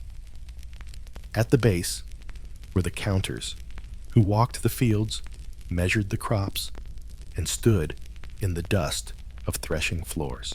Each layer depended on the others, but it was the counters who provided the raw information on which the whole structure rested. Without their daily records, the smooth image of pharaonic abundance would crumble. Their methods were both simple and meticulous. Measuring ropes, often knotted at regular intervals, were used to calculate the area of fields. Wooden tally sticks, notched carefully, provided a physical record of quantities before they were transferred onto papyrus. In storerooms, baskets and jars of known capacity were filled and counted under the counter's watchful eyes. Each number was spoken aloud, repeated, and then inscribed in careful strokes. Accuracy was paramount, for mistakes could cascade into shortages felt across entire regions. Grain was not simply food, it was currency. Workers on state projects building temples, canals, or tombs were often paid in rations of bread and beer, both derived from grain. Soldiers, too, received grain as part of their wages. Even priests and scribes themselves drew their sustenance from the same source. Thus, when a counter recorded a measure of barley or emmer, he was not only calculating food supplies, but also wages, debts, and trade values. Grain was the foundation of the economy, and those who measured it held a quiet but crucial role in maintaining the kingdom's stability. The physical environment of their work was both monotonous and demanding. Days were spent under the blazing sun, standing in fields or beside granaries. Dust clung to their skin, sweat soaked their linen garments, and insects swarmed around baskets of grain.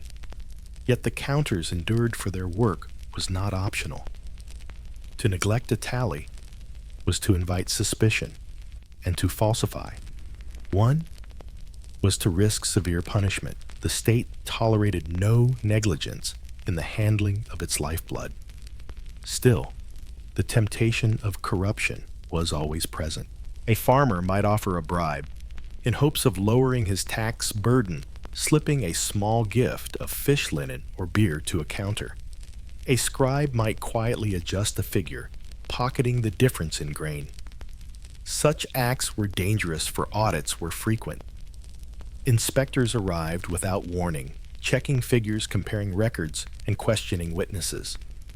Punishments for fraud could be severe confiscation of property, public disgrace, even harsher penalties in times of scarcity. The counters lived with this tension, constantly balancing duty, temptation, and fear. Their families, too, shared in the rhythms of their work.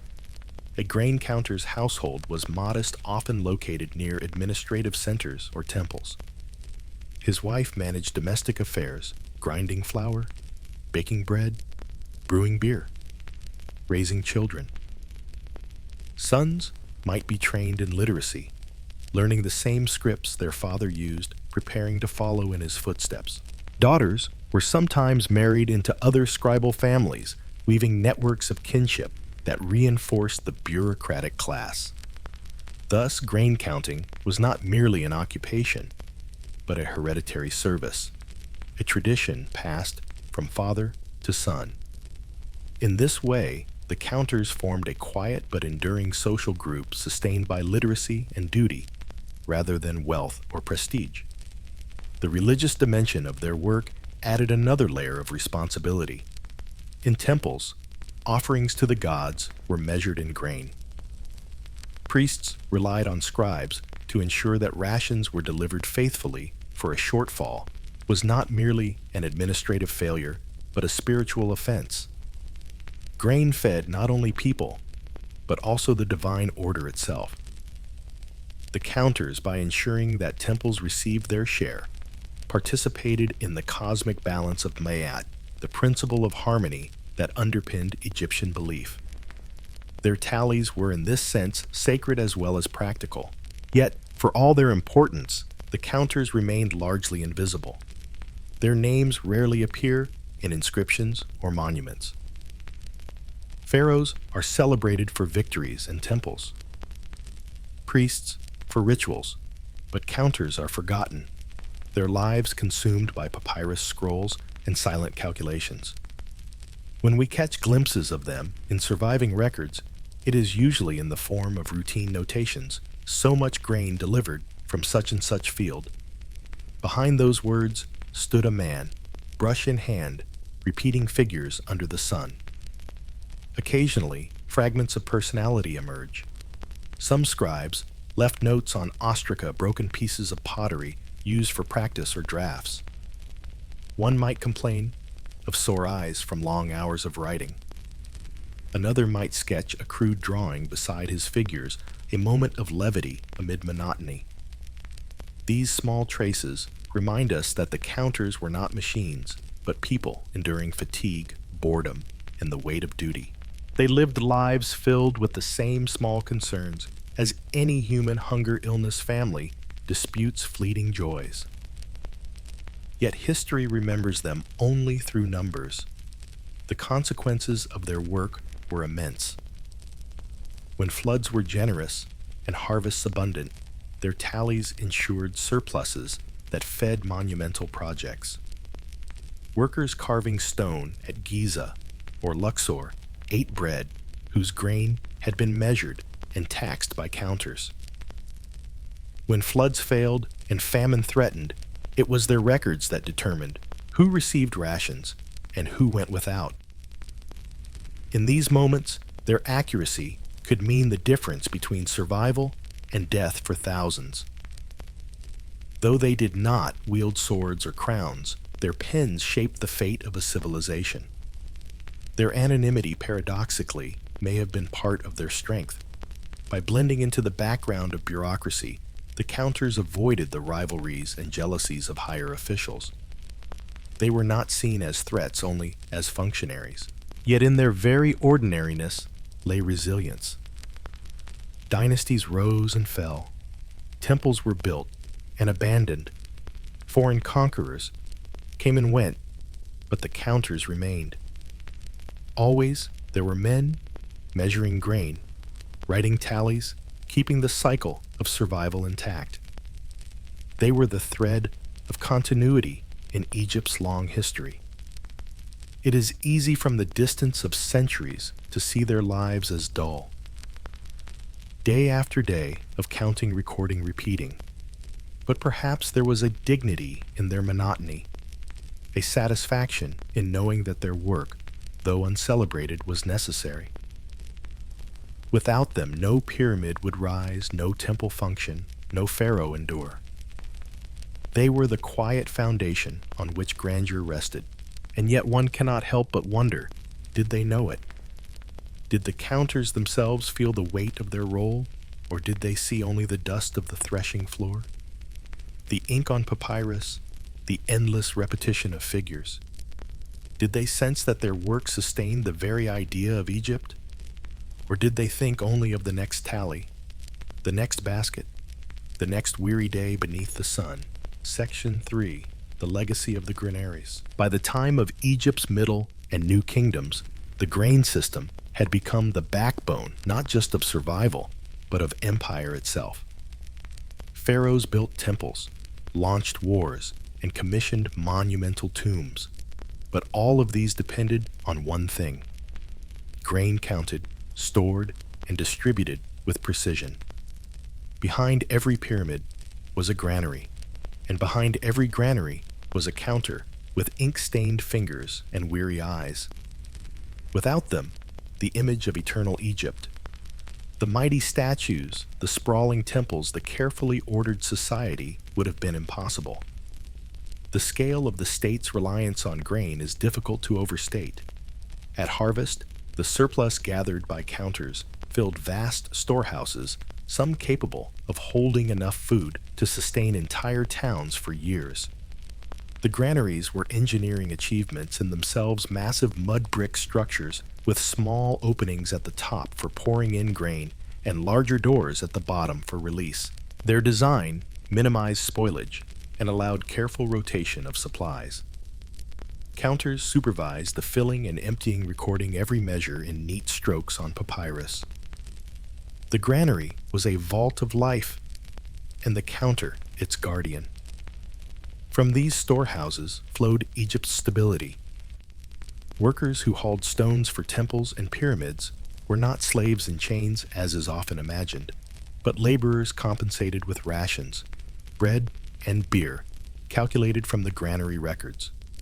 Priests chanting before the gods in Karnak, or Thebes consumed offerings of bread and beer drawn from the same system.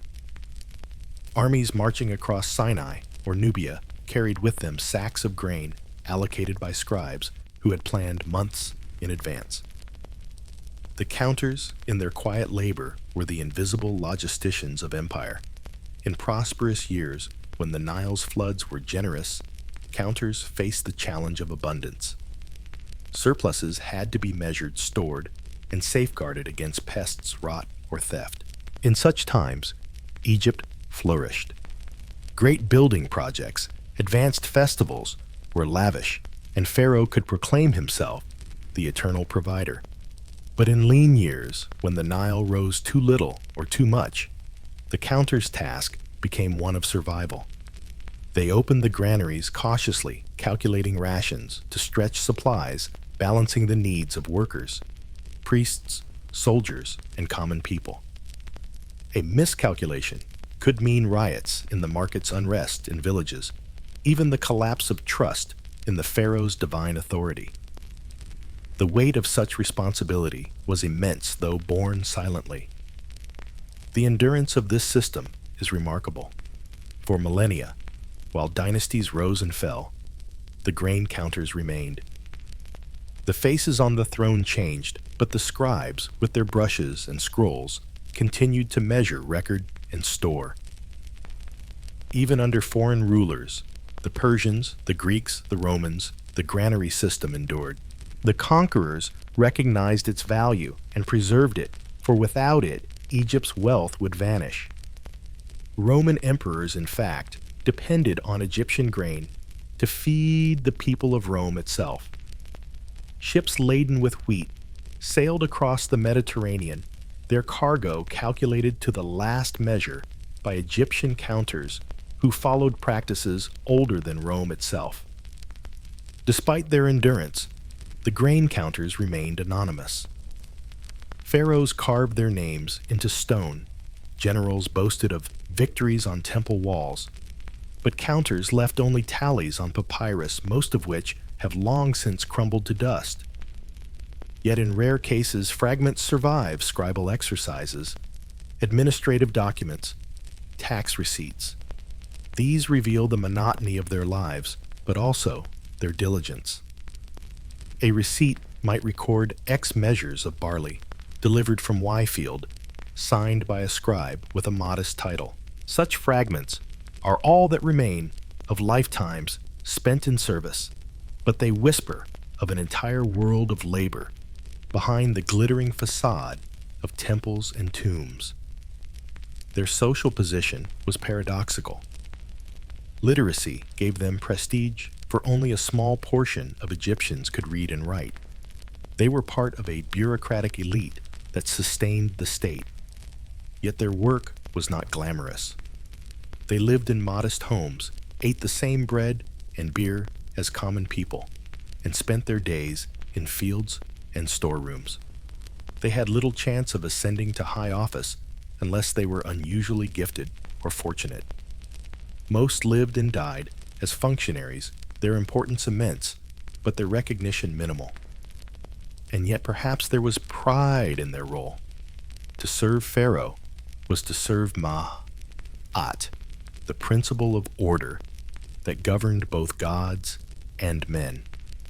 A counter could see his duty not merely as counting grain, but as upholding cosmic balance, to ensure that rations flowed, that temples received offerings, that famine was avoided. These were acts of profound significance, even if no monument bore his name.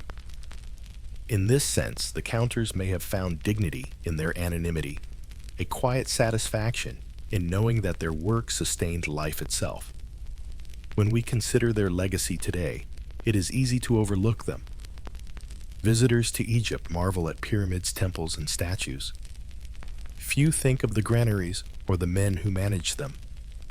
Yet without the grain counters, those monuments would never have been built, those statues never raised, those temples never filled with offerings. Their legacy is not visible in stone, but in survival itself. Egypt endured for thousands of years because its food supply was carefully managed. That management was the work of counter scribes and officials who spent their lives in ink and dust. What remains of them now are ruins of granaries, faint ink on papyrus, and the silent testimony of Egypt's survival. They are shadows behind the pharaohs anonymous, yet indispensable. Their story is not one of glory, but of endurance, not of fame, but of necessity. They remind us that civilization is built not only by rulers and generals, but also by those who count record and preserve. Their monotony was the foundation of grandeur. And so we are left with a question. Did the grain counters know, as they bent over their scrolls or watched baskets being poured into granaries, that their work was the lifeline of empire? Did they see themselves as guardians of Egypt's eternity? Or did they think only of the next tally, the next measure, the next weary day beneath the sun? The records do not answer. Their silence endures, like the desert winds that sweep across the ruins of their granaries. In that silence lies their true legacy, a reminder that history is sustained as much by the forgotten as by the celebrated, as much by the counters of grain as by the kings of stone. Story 5. The clerks who shaped the Ming Dynasty. Section 1. Brushes and bureaucracy. In the 14th century, after nearly a century of Mongol rule, China came under the control of the Ming Dynasty. Founded in 1368 by Zhu Yuanzhang, later known as the Hongwu Emperor, the Ming rulers reasserted native Chinese authority and built one of the most formidable bureaucracies in history. From the Forbidden City in Beijing to the provincial offices scattered across a vast land, the dynasty governed more people than any other state of its time. Armies marched to defend borders, merchants carried goods along the Grand Canal, and artisans produced porcelain silk and lacquerware that dazzled the world. Yet behind all this splendor lay an invisible machine, the clerks of the Ming bureaucracy. These men were not the celebrated scholar officials who passed the grueling civil service examinations to enter high office. They were lower-ranking scribes, record keepers, and clerical workers who copied documents, maintained registers, tracked taxes, and processed the endless flow of paper that coursed through the empire. Their work was monotonous, often thankless, yet indispensable. Without them, the great machinery of the Ming state would have ground to a halt. To picture their world, you must imagine a government office in the heart of a Ming city. It was not grand, like a palace hall, but orderly and austere. Wooden desks lined the room, inkstones and brushes set neatly in place, piles of bamboo slips paper or bound documents stacked on low shelves. Lamps or windows provided light, though the hours were long, stretching from dawn to dusk. Inside, the clerks bent over their work, brush tips scratching across paper in steady strokes. They copied memorials to the throne, prepared tax registers, drafted edicts, and recorded the minute details of governance. Theirs was a world of ink and paper, of repetition and precision. Their training began young. Many came from families of modest means, unable to afford the decades of study required for the civil service examinations, but literate enough to pursue clerical work. They learned the brush techniques of regular script, practiced the correct forms of documents, and memorized the bureaucratic procedures of their offices. Though they lacked the prestige of scholar officials, their literacy set them above common laborers. They lived in the gray zone between elite and ordinary important, but rarely celebrated. The Ming bureaucracy was immense, and clerks were its lifeblood. Consider the empire's tax system. Millions of peasants across China owed grain labor or silver to the state. These obligations had to be recorded, collected, and transmitted across provinces. Clerks maintained registers of households noting births, deaths, marriages, and movements. They calculated how much each village owed, checked deliveries, and recorded them in ledgers. Errors could mean shortages in the granaries or unpaid soldiers on the frontier. Fraud was a constant danger. Local officials might conceal revenues. Peasants might underreport their harvests. The clerks were expected to notice such discrepancies, though their ability to resist corruption was often limited by their own vulnerability. The Grand Canal, which linked the fertile south to the political north, was another artery of clerical labor. Each barge of grain that floated northward to feed the capital was registered, its cargo measured, its journey recorded. Clerks monitored the system at every stage, ensuring that shipments matched the tallies. Their records determined whether the people of Beijing had bread, whether soldiers on the northern frontier were fed, whether the emperor's court could proclaim abundance. In their silence, clerks held the empire's survival. Their daily life was filled with small details. At dawn, they arrived in their offices dressed in plain robes of dark cloth. They ground ink sticks against ink stones, mixed water to the right consistency, and tested their brushes before beginning. Documents had to be copied in flawless script. No blots, no crooked lines, no missing characters. Memorials to the throne required careful phrasing, standardized formulas that could not be altered. Registers demanded neat columns of figures. At midday, they ate simple meals of rice, vegetables, and tea, sometimes meat, if they could afford it. Then the work continued, hours of copying, checking, and calculating until dusk. The monotony weighed heavily. Eyes grew strained, backs hunched, hands cramped from endless brushwork. Some clerks developed illnesses from poor posture and long hours. Others fell into fatigue, their mistakes punished harshly. Corruption was tempting. A bribe to adjust a register or ignore a discrepancy might provide relief from poverty. Yet discovery brought ruin. Punishments ranged from fines and dismissal to public beatings or worse. Fear hung over their desks as heavily as ink stains. Despite their lowly status, clerks influenced the course of governance in subtle ways. They controlled the flow of information. A document delayed a report, misfiled a register, quietly altered. Such acts could shift decisions far above their station. Some clerks became power brokers, serving as gatekeepers to officials who relied on them for summaries and drafts.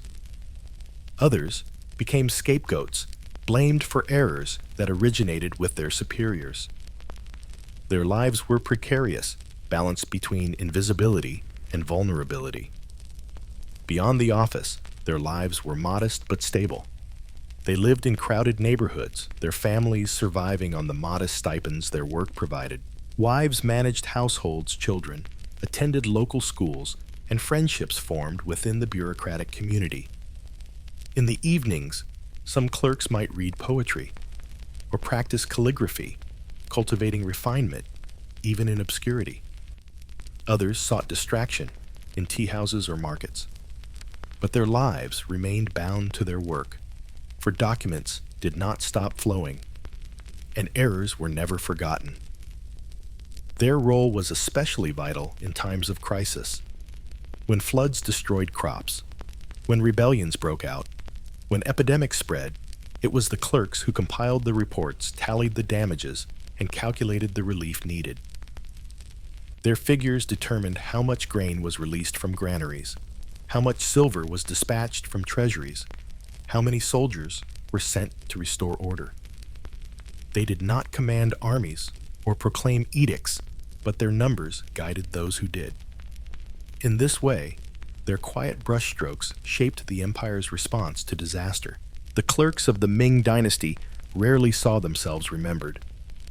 History books praise emperors, generals, and reformers, but seldom mention the scribes who copied decrees late into the night. Their handwriting is preserved in dusty archives, their names forgotten. Yet without them, the Ming state could not have functioned.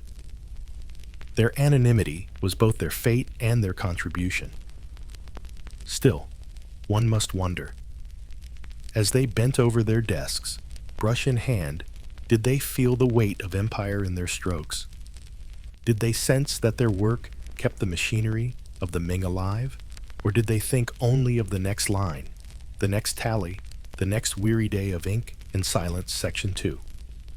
Paper walls of power. The Ming dynasty prided itself on order. In the emperor's imagination, the state was like a great household. Every man in his place, every duty recorded, every grain of rice accounted for. That ideal could not exist without clerks. While scholar officials set policy, it was clerks who copied, filed, and enforced it through documents that reached from the Forbidden City in Beijing to remote county offices in the hills of Yunnan. Their brushstrokes carried the emperor's voice across thousands of miles, transforming ideas into orders and orders into reality. For clerks, the office was their world. It smelled of ink and paper, the air heavy with dust from endless stacks of documents. Each morning began with the same rituals. A clerk would grind an ink stick against an inkstone, adding water carefully until the mixture reached the right depth of black. He would test the brush on scrap paper, ensuring the strokes were sharp and even. Then he would open the day's documents, petitions from villagers, reports from magistrates, tallies of taxes, lists of corvée laborers, and memorials destined for higher officials. Each item required processing, copying, or filing, and each carried consequences. The rhythm of their day was relentless. Registers of households had to be updated constantly. Every birth, marriage, and death altered a family's tax obligation. Clerks maintained these records with obsessive care, for mistakes could spark disputes, rebellions, or shortages. Grain accounts were equally vital. The Grand Canal moved thousands of tons of rice north to the capital, and each shipment was accompanied by paperwork. Clerks compared the numbers before shipment after shipment and upon arrival. If discrepancies appeared, someone was punished. Sometimes the boatmen, sometimes the local officials, and sometimes the clerks themselves. In this world, responsibility was as heavy as grain sacks. Clerks also managed the corvée system, which required peasants to provide labor to the state in lieu of taxes. Roads, dikes, canals, and fortifications all relied on this system. A clerk would record which families had completed their service, which owed days of work, and which had attempted to avoid it.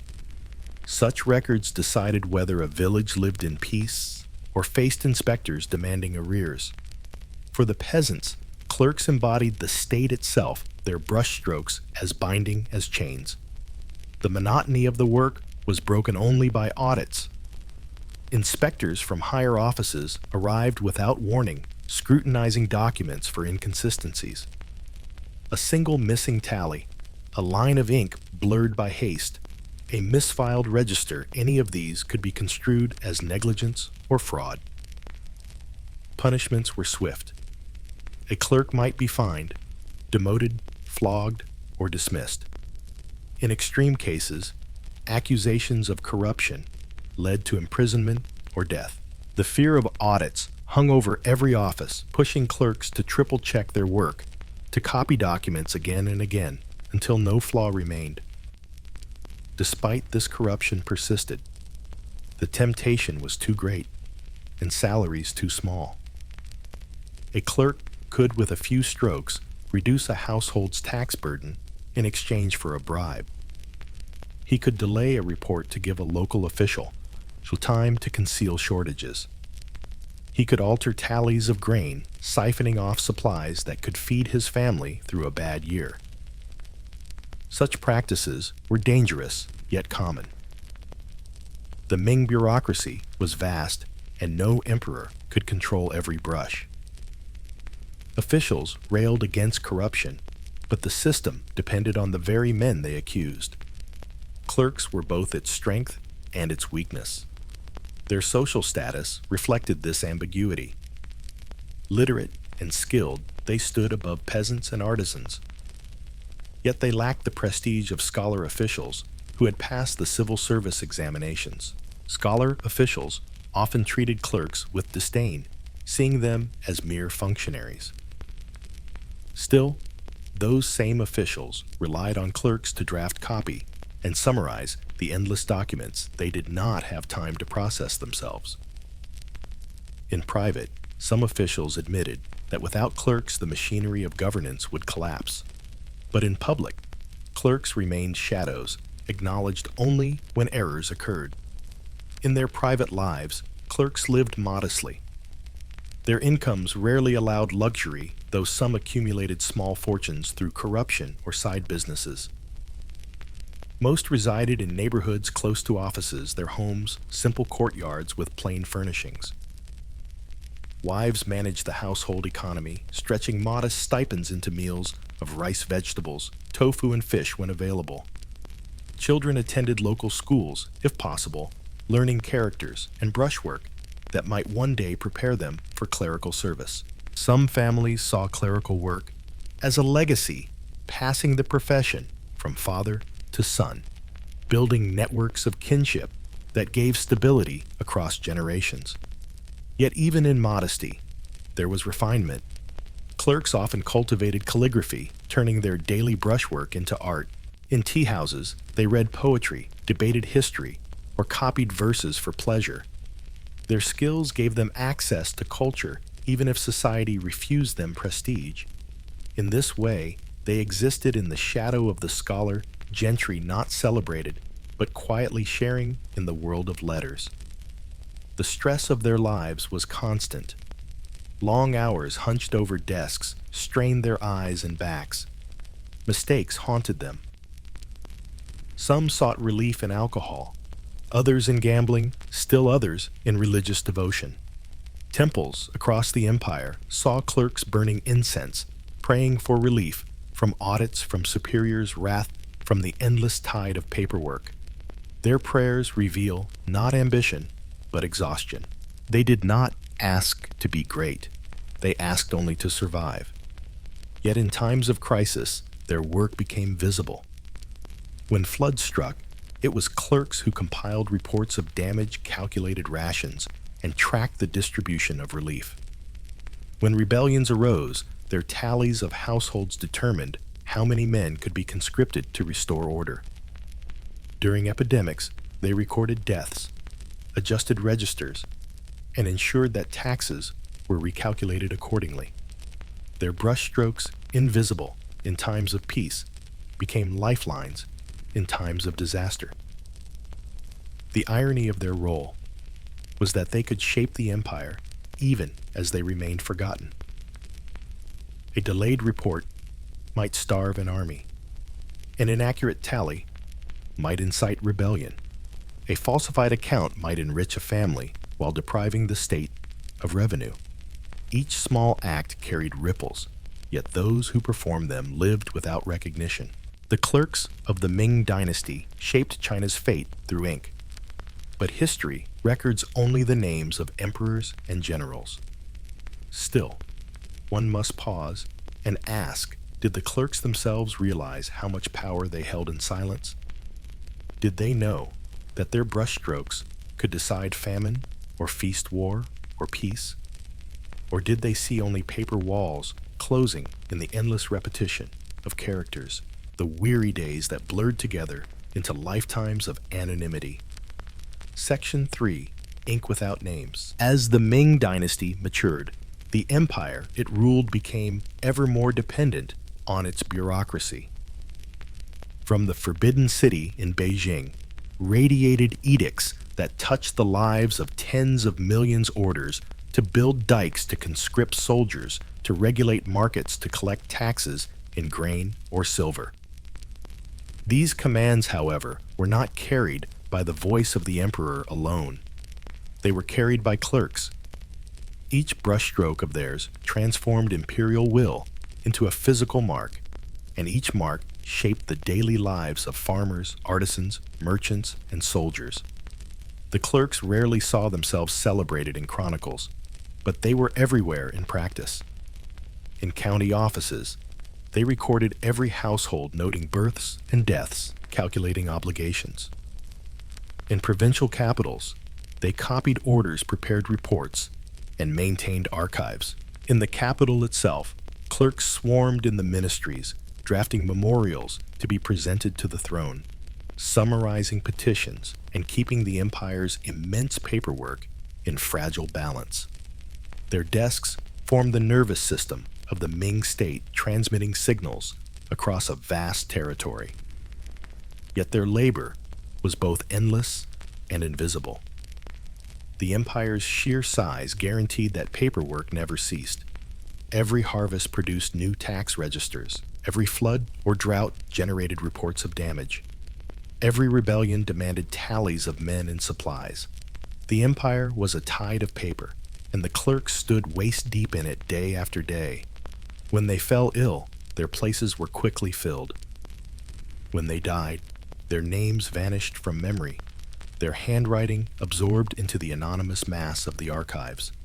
Despite their obscurity, their influence could not be denied. Officials depended on them for clarity. A magistrate might rely on clerks to summarize cases before rendering judgment. A provincial governor might base decisions on figures calculated by clerks. Even the emperor himself depended on statistics gathered and copied by men he would never meet. If a figure was wrong, if a report was delayed, if a document was misfiled, the consequences rippled upward. The clerks held power in silence, though they never claimed it. Corruption, as always, haunted the system. Some clerks enriched themselves quietly, skimming from grain accounts, accepting bribes to reduce tax burdens, or falsifying registers to benefit allies. Others resisted clinging to duty despite temptation. But whether corrupt or honest, all shared the same precarious position, vital yet vulnerable. They could be dismissed at a superior's whim, punished for mistakes they did not make, or scapegoated in times of crisis. Their security was never guaranteed. Survival required discretion, patience, and the ability to disappear into their work. Over time, the Ming dynasty itself began to strain under the weight of its bureaucracy. The system that gave it strength also produced inefficiencies and stagnation. Reports piled up decisions, slowed corruption spread. For the clerks, this meant even greater burdens. They copied orders that might never be enforced, tallied taxes that might never be collected, prepared reports that might never be read. Still, they worked for the empire depended on their routine. Theirs was not a life of triumph, but of endurance. When the dynasty faced disasters, floods, epidemics, famines, rebellions, the clerks were at the center. They compiled figures of the dead, the displaced, the starving.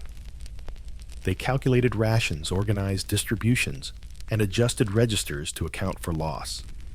They were the quiet chroniclers of tragedy, recording suffering in columns of numbers. Their documents rarely captured the human pain behind the figures, but they preserved the scale of crisis in a way monuments never could. If temples or palaces burned, the loss was visible.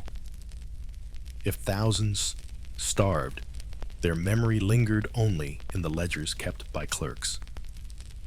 As the 17th century approached, the Ming dynasty entered its final decline. Corruption deepened, rebellions multiplied, and external threats mounted. The dynasty's collapse in 1644 is often told as the story of emperors and generals of invading Manchus and desperate peasants. But within that collapse lay the exhaustion of a system that had asked too much of its clerks. They had carried the weight of the state for centuries, bending over desks as the empire demanded more and more precision, more records, more control. In the end, no number of documents could save the dynasty from decay. The clerks themselves disappeared into anonymity. Their names did not survive in chronicles. Their tombs unmarked their lives, remembered only in fragments of paper that survive in archives. Yet those fragments testify to their presence. A household register from a rural county, its characters neat but unadorned. A grain account from the Grand Canal, its numbers precise. A memorial draft corrected in the margin by a tired hand. Each of these is a trace of a life, a moment when a clerk bent over his desk, brush in hand, shaping the empire in silence. The paradox of their existence is clear.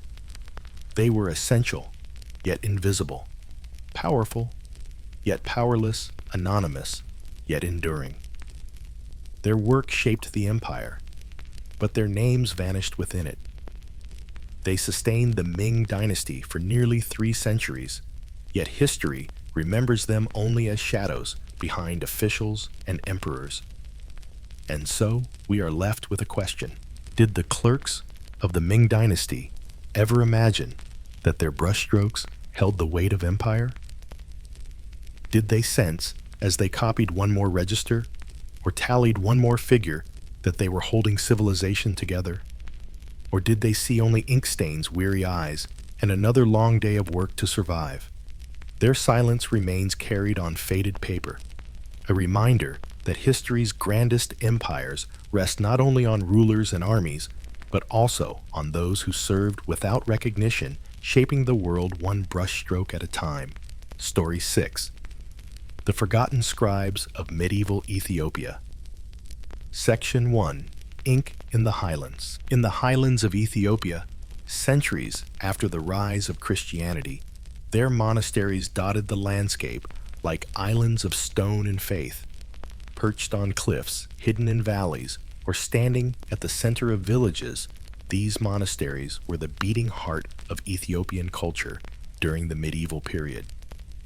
Their stone churches rang with chants in Ge'ez, the ancient liturgical language, and their walls sheltered manuscripts that carried the weight of centuries. Behind this cultural preservation stood the scribes, anonymous men who bent over parchment in flickering lamplight, copying words line by line, ensuring that scripture, law, and history survived. Unlike kings, and generals whose names are carved into chronicles, the scribes remain largely invisible. Yet their work sustained Ethiopia through centuries of turmoil. In a land threatened by raids from the lowlands, shifting alliances among nobles, and the harsh unpredictability of famine, it was the scribes who preserved the spiritual and cultural foundation of society. Their lives were not marked by glory, but by repetition. The slow, careful shaping of letters, the preparation of parchment, the grinding of inks, the endless copying of manuscripts. To understand their world, you must first picture the geography. The Ethiopian highlands rose above surrounding plains like a natural fortress, their sheer cliffs protecting isolated plateaus. Villages clustered around churches where priests led rituals that bound the community to its faith. The monasteries, often remote and difficult to reach, were both sanctuaries and schools. Boys who showed promise were sent to learn scripture, chant, and literacy. From these, some became scribes, dedicating their lives to the quiet labor of preserving words. The materials of their work were drawn from the land. Parchment was prepared from the skins of sheep or goats, scraped smooth with knives, stretched on frames, and polished with pumice. Ink was made from soot mixed with gum, or from crushed plants and minerals carefully balanced to create deep blacks or vivid reds for headings and sacred names. Reed pens were cut to sharp points, requiring constant trimming. Each manuscript demanded patience. A mistake could not be erased.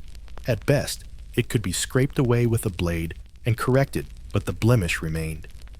Accuracy was not only professional, but spiritual. To copy scripture carelessly was to dishonor God. The daily rhythm of a scribe's life was austere. Rising before dawn, he joined the community in prayer, chanting psalms and hymns in Ge'ez. After a meager meal, injera with lentils or vegetables, he retreated to his workroom. There, seated on a low stool or woven mat, he unrolled parchment across a wooden board and dipped his pen into ink. The room was dim, lit by narrow windows or small oil lamps. Hours passed in silence, broken only by the scratching of pens and the occasional clearing of throats. At midday, the scribes paused for another prayer and a simple meal before returning to their desks. Their work often continued until dusk. Their eyes strained their fingers, stained with ink. What they produced was more than text. Ethiopian manuscripts were works of art. Margins were decorated with geometric patterns, crosses, or miniature portraits of saints. Headings were written in red ink, marking the divisions of scripture or liturgy. Some volumes were bound in wooden covers, wrapped in leather, and stored in ornate cases. Yet for every lavish manuscript commissioned by kings or nobles, there were countless plainer ones, written by anonymous hands for local churches and villages. Each was precious, for books were rare, and every copy was a labor measured in months. The scribes also recorded history. Chronicles of kings' genealogies and accounts of wars were preserved in Ge'ez script, their survival owed to these quiet copyists. Through them, we glimpse Ethiopia's struggles against neighboring sultanates, its alliances with distant powers, and its endurance through famine and war. Without the scribes, much of this history would have vanished. Their anonymity was paradoxical. By erasing themselves, they allowed memory to endure. The position of a scribe was not glamorous, but it carried respect. Literacy was rare, and those who could shape letters were seen as guardians of knowledge. They often lived simply, their possessions limited to writing tools, a few garments, and perhaps a small collection of texts. Their reward was not wealth, but a sense of service to God and community. Some scribes became monks, devoting themselves entirely to the monastery. Others remained in village churches, balancing writing with pastoral duties. In either case, their identity was defined less by individuality than by function. They were voices for Scripture, not themselves. Their work was vulnerable. Manuscripts could be lost to fire, stolen during raids, or destroyed in floods. Yet the scribes endured copying, again and again replacing what was lost. This resilience preserved Ethiopia's unique Christian heritage through centuries when its survival was far from certain. In times of invasion, when churches burned and communities scattered, scribes carried their tools with them, salvaging fragments of texts, restarting the slow work of copying in safer places. Their persistence was a form of resistance, a quiet defiance against oblivion. One can imagine the weariness they must have felt, day after day of shaping letters, of repeating prayers, of squinting in dim light. Hands cramped, backs ached, eyes blurred, and yet they continued, for their duty was larger than themselves. They were preserving the Word of God, the memory of kings, the instructions for ritual. To fail was to risk more than error. It was to risk the unraveling of faith and order. Yet history leaves them silent. We know the names of a few famous scribes, those who worked for powerful patrons or produced especially beautiful manuscripts. But the vast majority are nameless, their identities erased by time. Their work survives, but their lives do not. They are truly forgotten scribes, shadows behind the texts they copied. And so we are left to wonder, did they think of themselves as invisible? Or did they believe that in serving God and their community, anonymity was itself a virtue? Did they imagine that their manuscripts would endure for centuries? Or did they see only the parchment before them? The next line of text, the next weary day, bent over ink and prayer. Section 2. The weight of words. To live as a scribe in medieval Ethiopia was to live in the tension between silence and permanence. By their nature, scribes vanished into their work. Their names were rarely recorded, their faces forgotten, yet the words they copied were meant to endure forever. The Bible in Ge'ez, the Psalms, the liturgies of the Ethiopian Orthodox Church, the Chronicles of Kings, all of these texts pass through their hands. When you read a surviving manuscript today, you are touching not only the faith of a community, but also the silent labor of an anonymous man who bent over parchment centuries ago. The scribe's world was defined by repetition. Each day began with prayer as dawn light touched the stone walls of a monastery or the mud-plastered walls of a village church.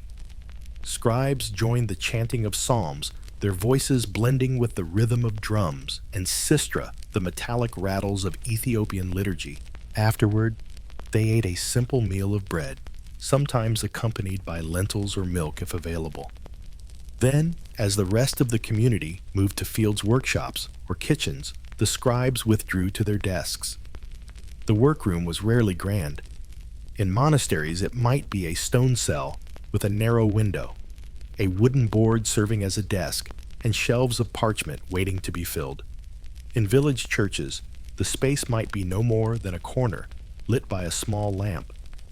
The scribes carried their tools, reed pens cut to sharp points, small knives for trimming inkpots carefully sealed against dust, and pumice stones to smooth parchment. Their hands bore the marks of their craft, stained with ink, calloused from hours of grip, sometimes cut from knives used to scrape errors away. Errors were both inevitable and dangerous. A slip of the pen might distort scripture. A missing line might disrupt a liturgy. Scribes developed techniques of correction, scraping away ink with a blade, rewriting over the blemish, or adding a note in the margin. Yet the correction never disappeared fully. Every manuscript carried traces of human imperfection. To modern eyes, these flaws are evidence of the humanity of the scribes. To the scribes themselves, they were reminders of the burden of accuracy. To copy scripture was to serve God directly. A mistake was not only an error of craft, but also a sin of carelessness. The texts they copied varied, but scripture was central. Psalter's gospel books, collections of hymns, all were essential for worship. Scribes also copied hagiographies, the lives of saints that inspired devotion and taught moral lessons. Some copied legal texts, recording laws and edicts of kings. Others preserved chronicles, recounting battles, reigns, and alliances. Each text was part of the fabric of Ethiopian life. By copying them, scribes preserved not only words, but identity itself. Their manuscripts were more than words on a page. Many were illuminated with vivid colors. Bright reds, deep blues, shimmering golds filled margins and miniature portraits. Crosses, angels, saints, and geometric patterns adorned the pages. These decorations were not simply aesthetic. They were acts of devotion, turning each book into an offering as sacred as any prayer. Yet illumination was time-consuming and costly, requiring pigments from plants, minerals, and sometimes imported goods. For this reason, not every manuscript was lavish.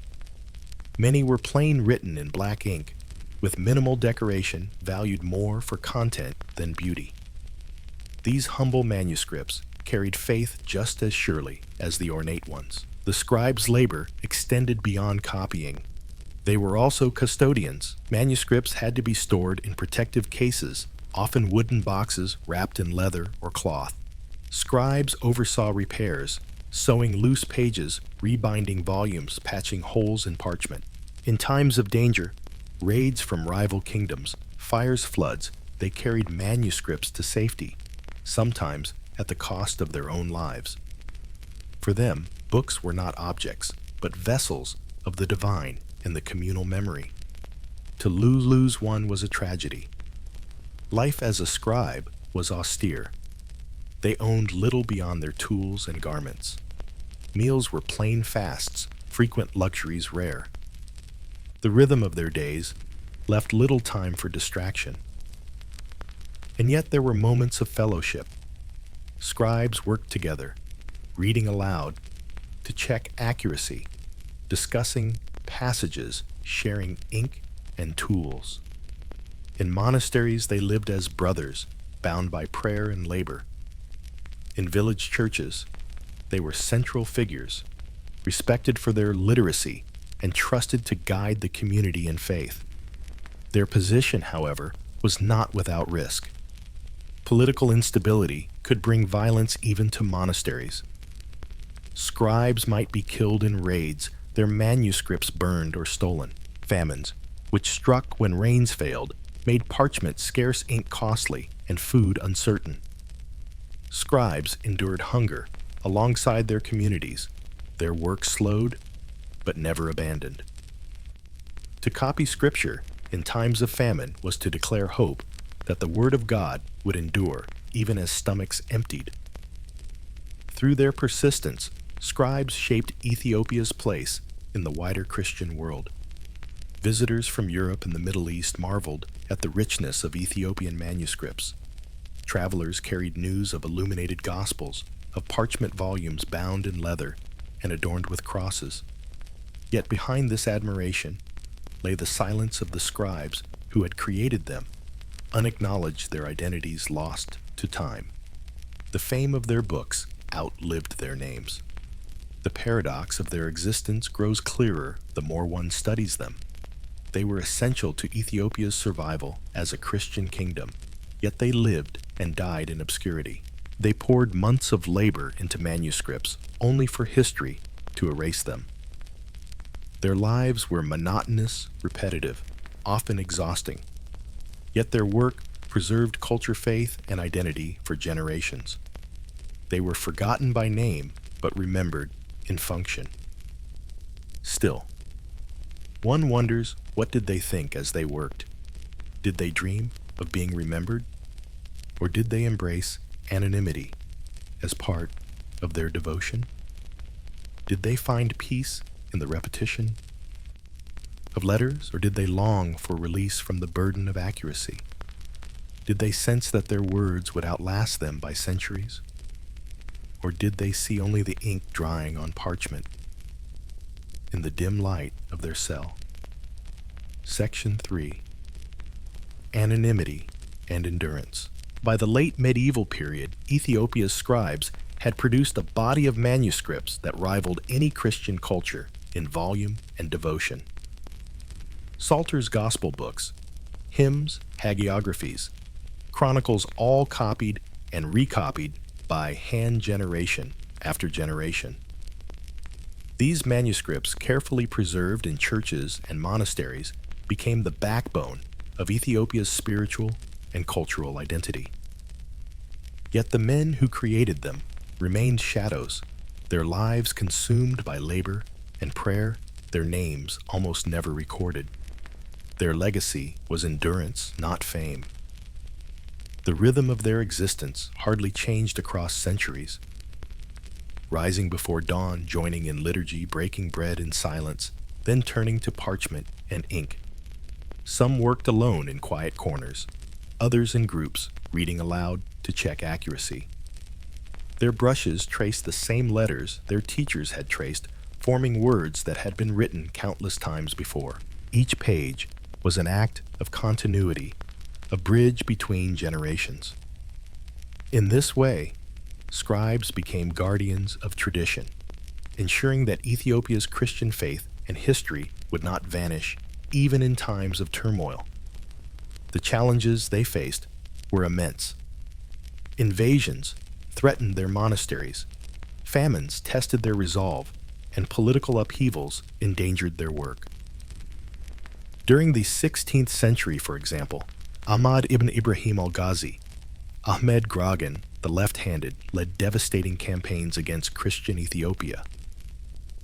Monasteries burned, churches fell, manuscripts were destroyed. Yet even in the aftermath of destruction, scribes began again salvaging fragments, copying anew, preserving what could be preserved. Their persistence ensured that Ethiopia's written tradition survived one of its darkest hours. But even in less violent times, their work demanded sacrifice. The preparation of parchment required slaughtering sheep or goats, scraping hides, stretching and smoothing them. Ink had to be mixed carefully, pigments ground and blended. A single manuscript might take months or even years to complete. Eyes strained in dim light, hands cramped from endless writing, bodies ached from hours spent on low stools. Meals were sparse, comforts few. The life of a scribe was not one of ease, but of discipline. And yet, within that discipline lay devotion. To copy scripture was to participate in the sacred. Every stroke of the pen was a prayer, every completed page an offering. Scribes sometimes added short notes at the end of manuscripts, asking God for forgiveness for mistakes or prayers for their own souls. These colophons, rare glimpses into their inner lives, remind us that behind the anonymity were men of flesh and spirit, aware of their mortality, hoping their labor would bring salvation as much as preservation. Their manuscripts reveal more than text. The illuminations, crosses, saints' geometric patterns, and vivid portraits reflect not only artistic skill, but cultural resilience. Colors made from plants, minerals, and sometimes imported pigments, shown on pages that carried the stories of faith. The artistry was often collaborative. One scribe wrote the text, another added decoration, a third bound the manuscript. These books were not individual creations, but communal acts embodying the shared devotion of monastic communities. Despite their importance, the scribes' social position remained modest. They were respected for their literacy and piety, but they were not wealthy or powerful. Their homes were simple, their possessions few. They lived close to the land, reliant on the same harvests and rains as their neighbors. Their security was fragile, tied to the fortunes of monasteries or churches that might themselves be threatened by war or famine. Yet their resilience was extraordinary. Dynasties rose and fell. Alliances shifted. Invaders came and went. But scribes continued to copy, to preserve, to endure. In the long perspective of history, their anonymity becomes their paradoxical strength. Because they efface themselves in service to God and community, their manuscripts endure as collective heritage rather than personal achievement. Their silence ensured continuity. They left no autobiographies, no boasts carved in stone, no monuments to their names. Instead, they left texts that still speak centuries later in the voice of Scripture. Chant and chronicle. In being forgotten, they ensured that memory itself survived. Today, when one sees an Ethiopian manuscript in a museum or monastery, one sees more than ink and parchment. One sees the labor of men who bent over their work in silence, who endured fatigue and obscurity, who poured months of their lives into pages that outlasted them by centuries. Their voices are absent, but their presence is undeniable. They remind us that history is not only shaped by kings and warriors, but also by scribes whose devotion to copying words preserved entire civilizations. Theirs is a story of endurance rather than glory. They endured the monotony of repetition, the hardships of scarcity, the losses of war. They endured anonymity, erasure, and obscurity. And yet, through endurance, they left a legacy greater than themselves. Ethiopia's Christian tradition survived in no small part because of their ink-stained hands. Still, a question lingers. Did these forgotten scribes know that their manuscripts would carry their culture across centuries? Or did they see only the parchment before them, the next line, the next prayer, the next weary day? Did they embrace anonymity as service to God? Or did some long quietly for recognition that would never come? Their silence does not tell us, but perhaps that silence is itself the answer. They lived not for themselves, but for words, for faith, for memory. And in that choice, they became eternal, though unnamed. Story 7. The Tax Collectors of the Ottoman Empire. Section 1. Coins from the countryside. In the 15th and 16th centuries, the Ottoman Empire expanded across 3 continents, stretching from the Balkans to Arabia, from North Africa to the heart of Anatolia. Its armies were feared, its sultans revered its cities like Istanbul, Cairo, and Damascus, bustling centers of trade and culture. Yet, behind the grand mosques and bustling markets, the empire depended on something far less glamorous: taxes. Without the steady flow of grain, livestock, and coin from its provinces, the Ottoman state could not feed its armies, build its monuments, or maintain its palaces. And at the heart of this system stood a figure both ordinary and feared: the tax collector. The Ottoman tax collector was not a single type of man, but a role that could be filled by different figures depending on the system in place. Some were Taimar holders, land grant cavalrymen, who collected taxes from peasants in exchange for military service. Others were provincial officials, scribes, or farmers of revenue who paid the state in advance for the right to collect taxes themselves. What united them all was their task to transform the labor of peasants into resources for the state. Their presence in a village was a reminder that no harvest, however meager, escaped the reach of the empire. To imagine their world, one must begin in the countryside. Across Anatolia and the Balkans, peasants tilled fields of wheat and barley, tended vineyards, raised flocks of sheep and goats.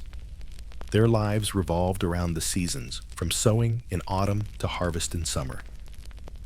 At every stage, they knew that part of their yield was destined not for their families, but for the empire. The tax collector embodied this obligation. He arrived in villages with registers in hand, scribes at his side, sometimes accompanied by soldiers to enforce order.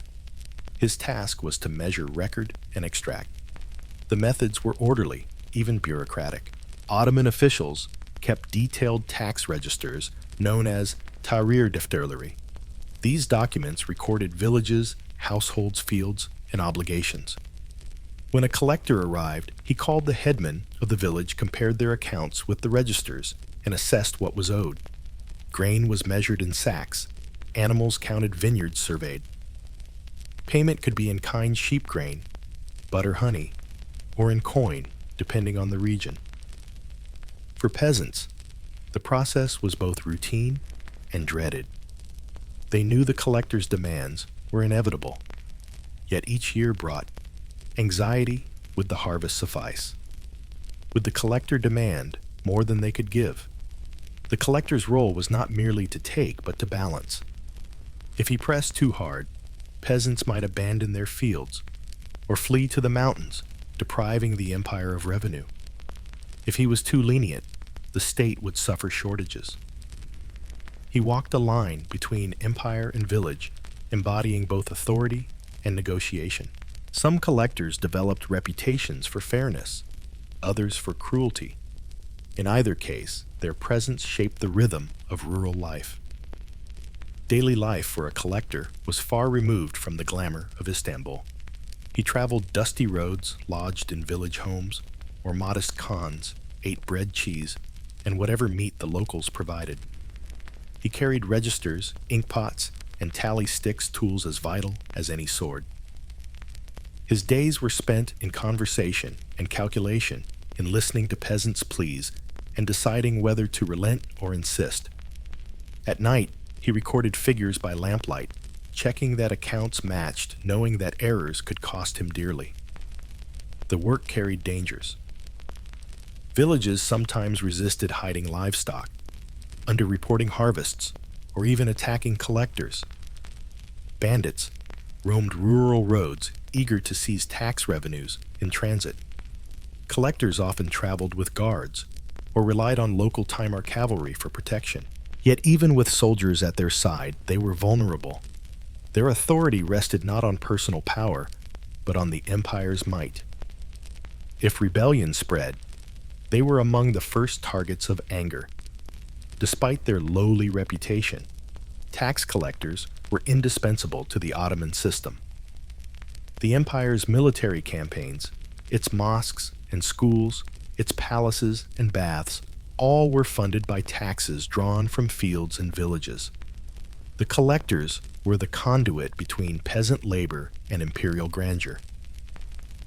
Their work was monotonous, repetitive, often thankless, but it was the foundation on which the empire stood. The perception of collectors varied. To peasants, they were often symbols of oppression, men who carried away the fruits of hard labor. To officials, they were necessary instruments ensuring the state's survival. To themselves, they may have felt both despised and essential, caught between villagers' resentment and the demands of the empire. Their anonymity was ensured. History remembers the names of sultans and viziers, not the collectors who trudged from village to village with registers and soldiers. Yet the registers they filled were remarkable. Ottoman defters remain some of the most detailed tax records in pre-modern history. They list villages, households, crops, animals, and obligations with astonishing precision. Behind each entry lies the hand of a collector and his scribesmen who spent hours checking and copying figures. These documents, dry and monotonous, are echoes of their labor. They preserved a snapshot of rural life: how many goats grazed in a valley, how many vines grew in a village, how much grain was harvested in a season. The collectors who produced them may be forgotten, but their work endures in archives. And so the collector's life was one of paradox. He was hated, yet needed, powerless, yet feared, anonymous, yet essential. He did not fight battles or build monuments, but his brushstrokes and tallies sustained those who did. He was the empire's shadow, visible only in moments of extraction, then fading again into obscurity.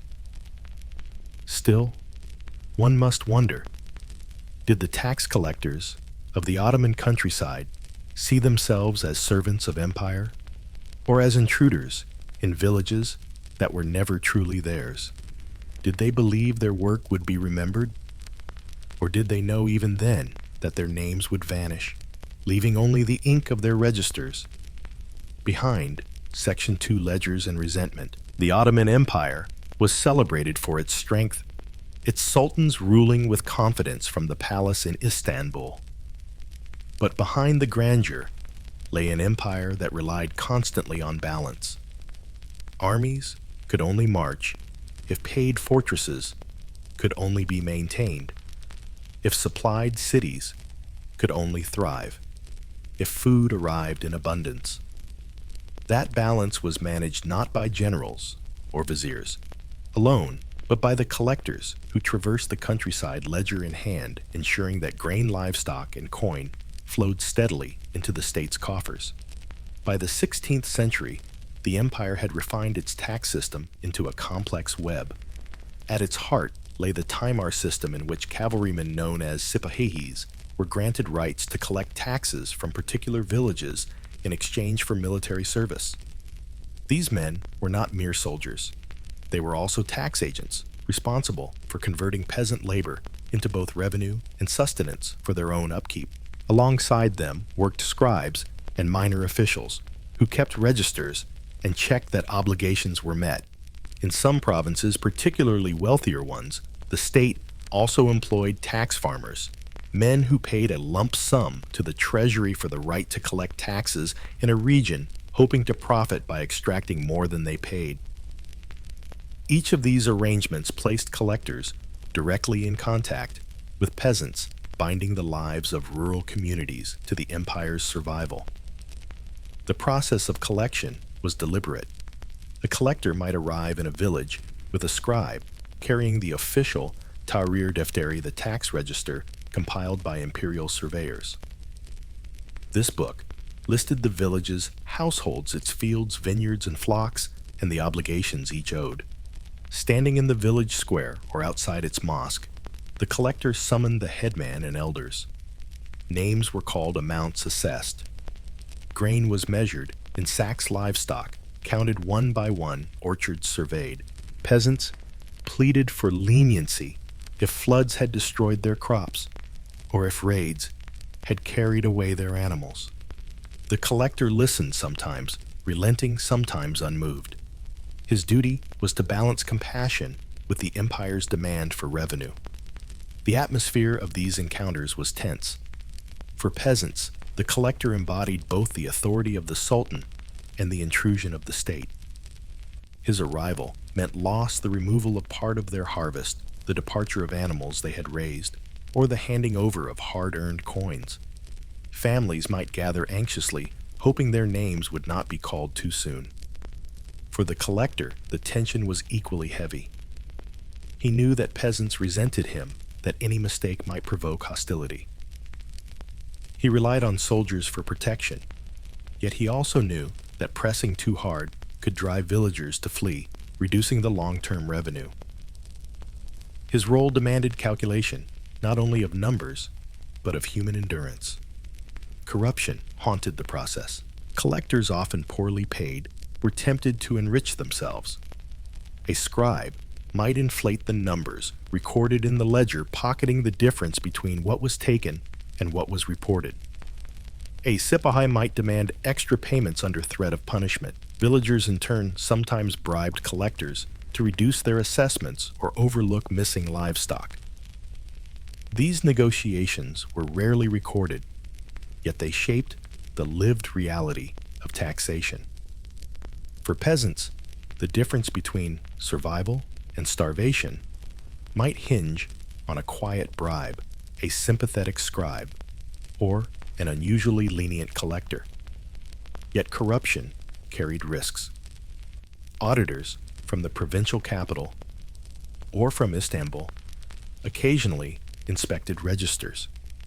Discrepancies between what was collected and what was reported could bring harsh punishment, dismissal, confiscation of property, even execution in extreme cases.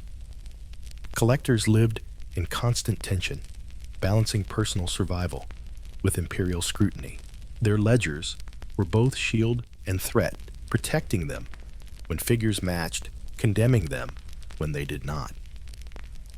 Daily life for collectors was exhausting. They traveled constantly, moving from village to village, often through rugged terrain. Roads were muddy in winter, dusty in summer. Inns were sparse.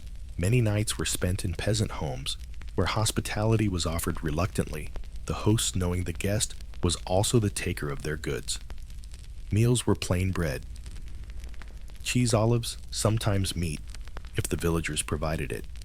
Nights were restless, with ledgers checked by lamplight, calculations reworked, coins counted again and again to ensure no error slipped into the record. The next day, the cycle began anew. Despite the resentment they provoked, collectors were not free agents of cruelty. Many were themselves bound by obligation, pressured by superiors, threatened by punishment if revenues fell short. Some came from modest backgrounds. Their own families depended on stipends or small farms. They lived between two worlds, feared by peasants, distrusted by officials, tolerated only as long as the coins and grain continued to flow. Their anonymity was almost inevitable.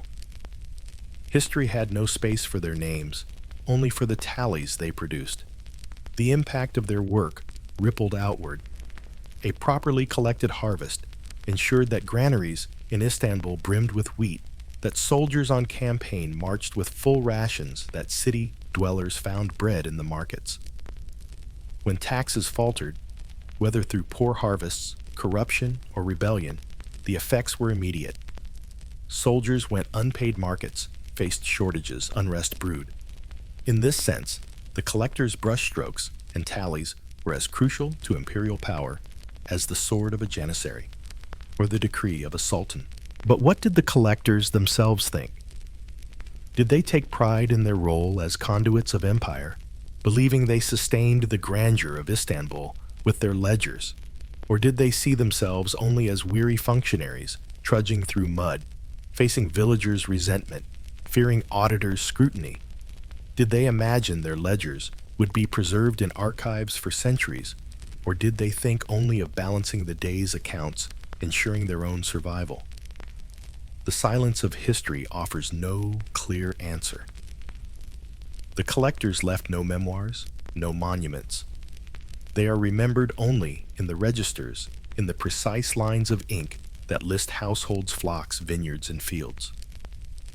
Yet in those dry entries lies the story of an empire's survival, built not only by sultans and viziers, but also by men who lived in obscurity, their lives consumed by coins and ledgers, their power both resented and essential.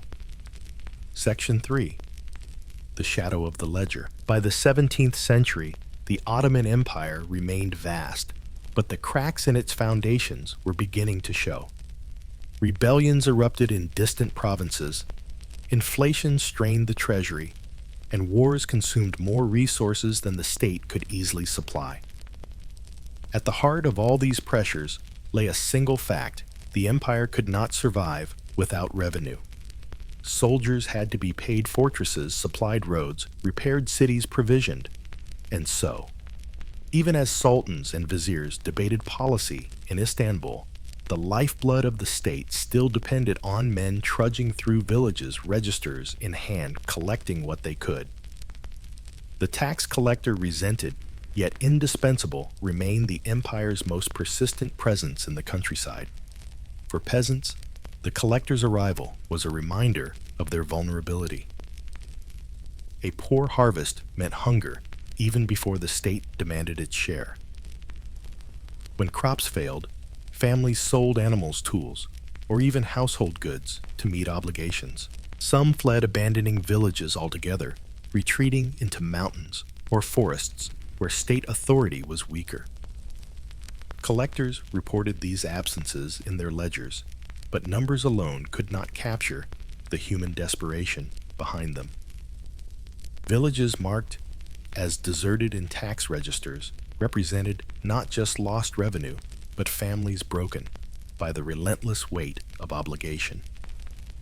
Collectors themselves bore burdens that were invisible to both peasants and superiors. They faced the anger of villagers who saw them as enemies and the suspicion of officials who saw them as potential embezzlers.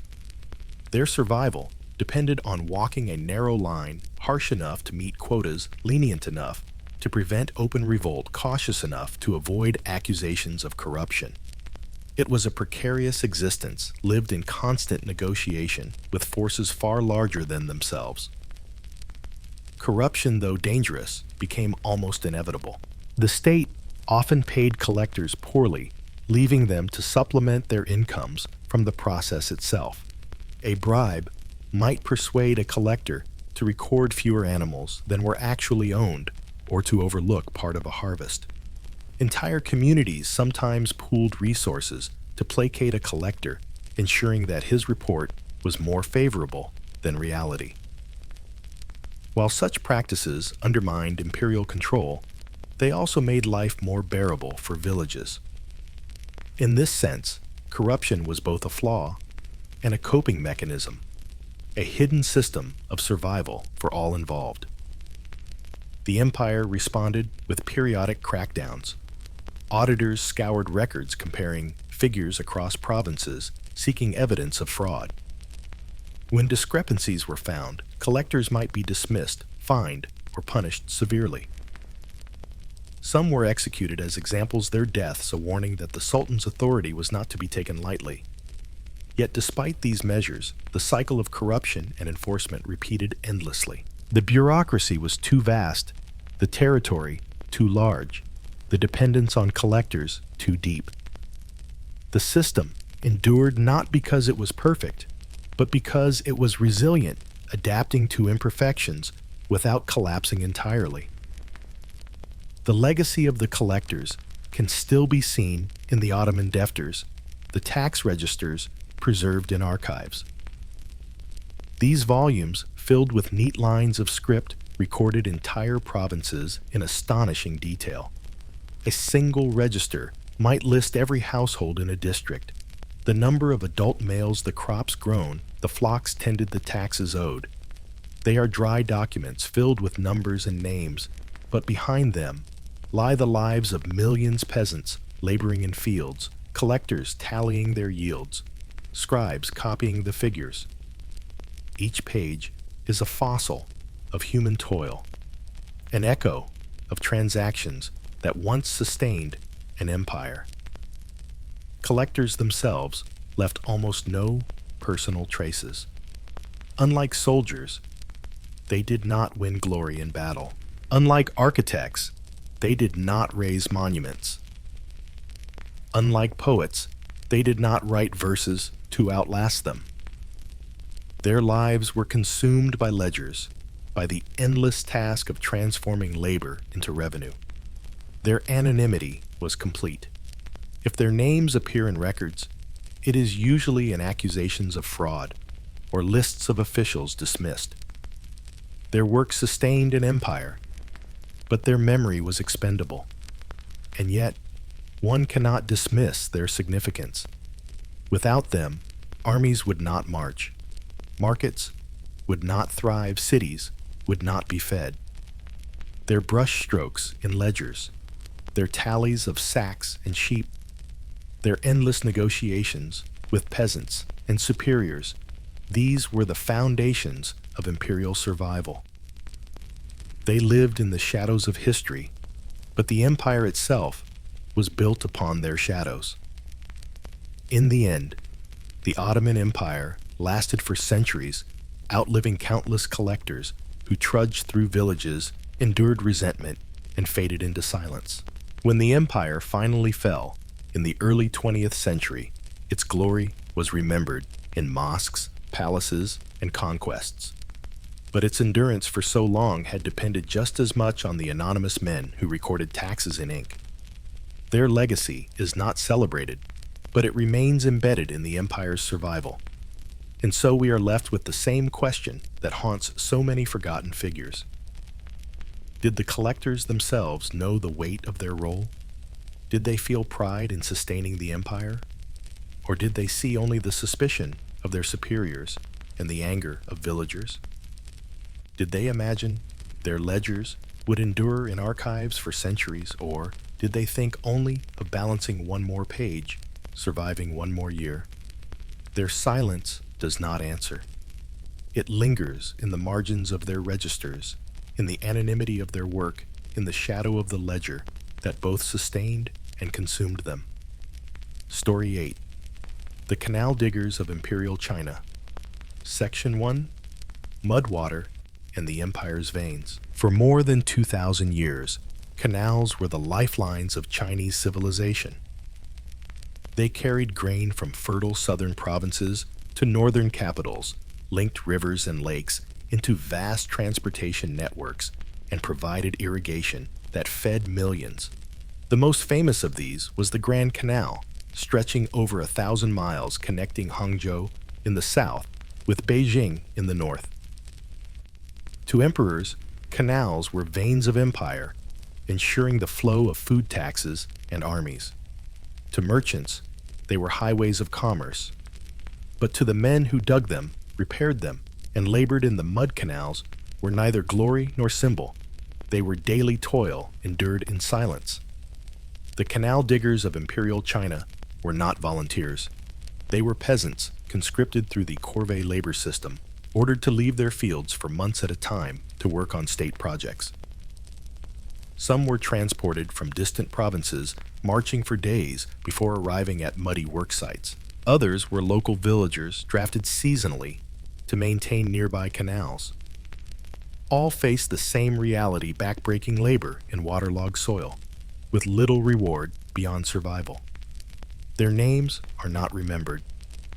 Their voices lost, but their sweat and suffering shaped the arteries of empire. To imagine their world picture, a worksite along the Grand Canal in the Ming Dynasty.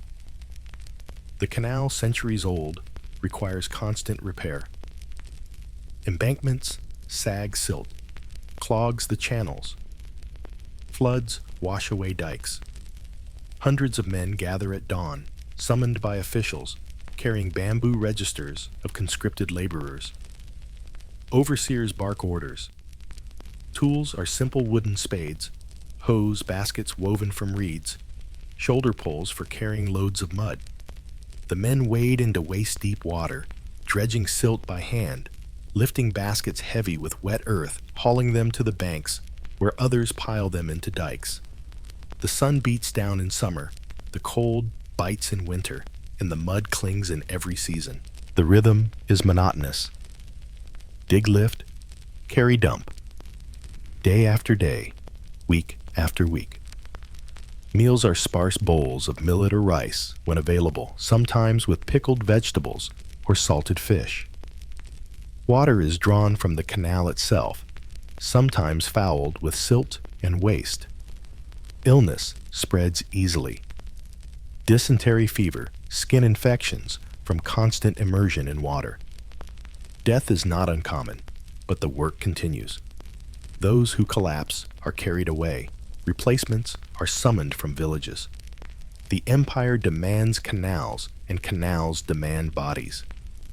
Yet this labor, invisible to chronicles, sustained the empire's survival. The Grand Canal was the artery that carried grain north to feed the capital.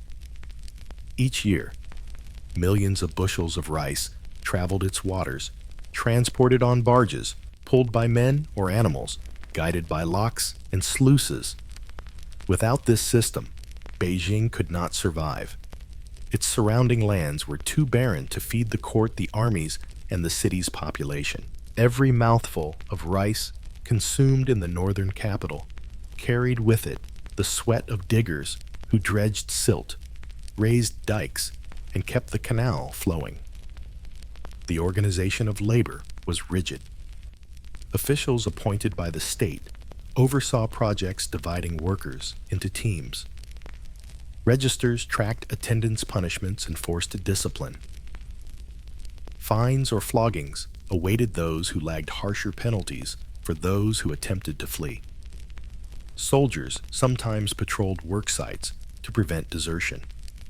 For peasants, the corvée was a dreaded obligation, pulling them from their own fields during crucial planting or harvest seasons. Families left behind struggled without their labor, deepening the hardship. To be summoned for canal work was not an honor, but a burden. Still, communities adapted. Villagers often pooled resources, sending stronger young men to fulfill quotas while supporting their families in their absence.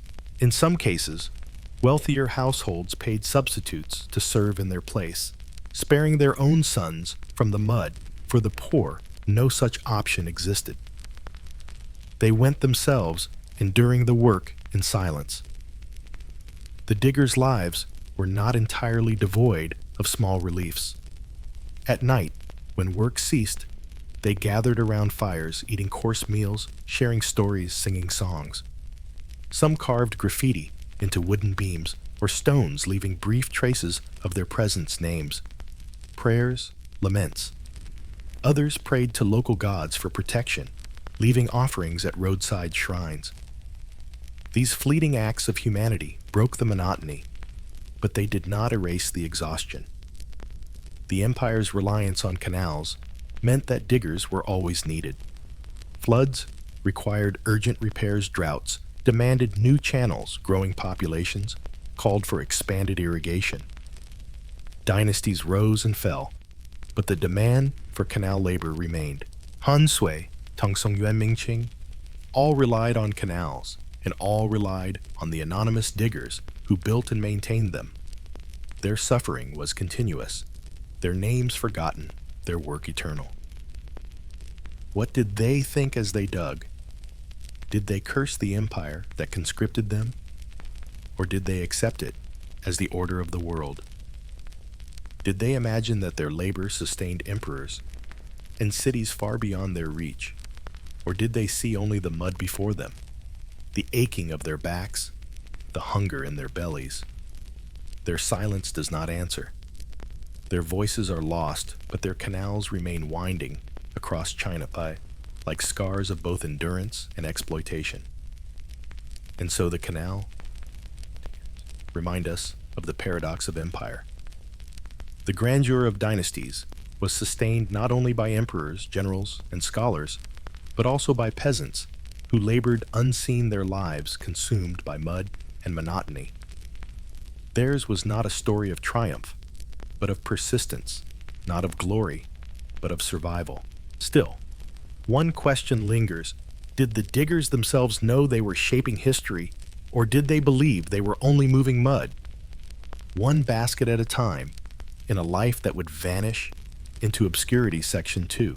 Dikes, Mud, and Discipline. The life of a canal digger in imperial China was one of endless repetition, a rhythm dictated by the needs of water and the demands of the state.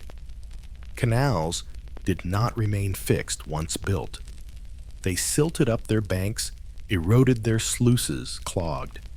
Each year, teams of conscripted peasants were summoned to dredge, to reinforce, to patch, and to rebuild. Their work was never truly complete, for the river always sought to undo what man had imposed upon it. The labor on a canal was not a matter of creating something once and for all, but of sustaining something fragile against the forces of time and nature. When the summons came, it arrived not as invitation, but as command. Village headmen read aloud the edict naming those required to serve. Young men were chosen first, their strength demanded by the state. Some families wept as sons departed during harvest season, their absence leaving fields untended. Others cursed quietly, knowing that refusal was impossible. The empire tolerated no defiance in matters of labor. To resist was to invite punishment, not only upon oneself, but upon one's household. And so men gathered their few belongings, food for the journey if they had it, and walked dusty roads toward the canal work sites. On arrival, they were entered into registers, their names recorded, their obligations noted. Overseers, appointed officials, or military men divided them into teams. Each team was assigned a section of canal, a stretch of embankment, a sluice gate, or a lock. Their tools were issued, wooden spades, worn smooth from years of use, wicker baskets, to haul mud poles for carrying loads. There was little instruction. The tasks were known by all. Dig, carry, pile, repeat. The work was grueling. To dredge a canal meant wading waist-deep into thick mud, shoveling silt into baskets, lifting them onto shoulders, and staggering up slippery banks to dump them. Others patched leaks in dikes with straw and clay, tamping the mixture down with bare feet until it held. Still others carried heavy stones for reinforcing locks, rolling them on logs or dragging them with ropes. The pace was relentless. Overseers shouted soldiers, and forced order punishments fell swiftly on those who faltered. A man who lagged might be flogged. One who fled risked pursuit and severe penalty. Food was plain and insufficient. Workers received bowls of millet gruel, sometimes with salted vegetables, occasionally with bits of fish or pork if supplies allowed. Hunger was constant, exhaustion worse. At night, the men lay on straw mats in makeshift camps, clothes stiff with dried mud, bodies aching. Fires offered some warmth, but sleep was uneasy, broken by coughs, groans, or the cries of those suffering from fever. Disease spread quickly. Waterborne illnesses, infections from cuts, malnutrition all took their toll. Death was common. Graves lined the edges of canals, unmarked the bodies of laborers buried where they fell. Yet the work continued, for the empire demanded it. The Grand Canal, especially, was too vital to neglect. Each year, barges laden with grain sailed north, carrying the harvest of the Yangtze Basin to feed the capital and its armies. If the canal silted up, if its locks failed, if its dikes collapsed, the empire faced famine and unrest. The diggers may not have seen the palaces of Beijing or the armies of the frontier, but their labor sustained both. Every basket of mud lifted, every dike reinforced, every lock repaired, ensured that the empire's heart continued to beat.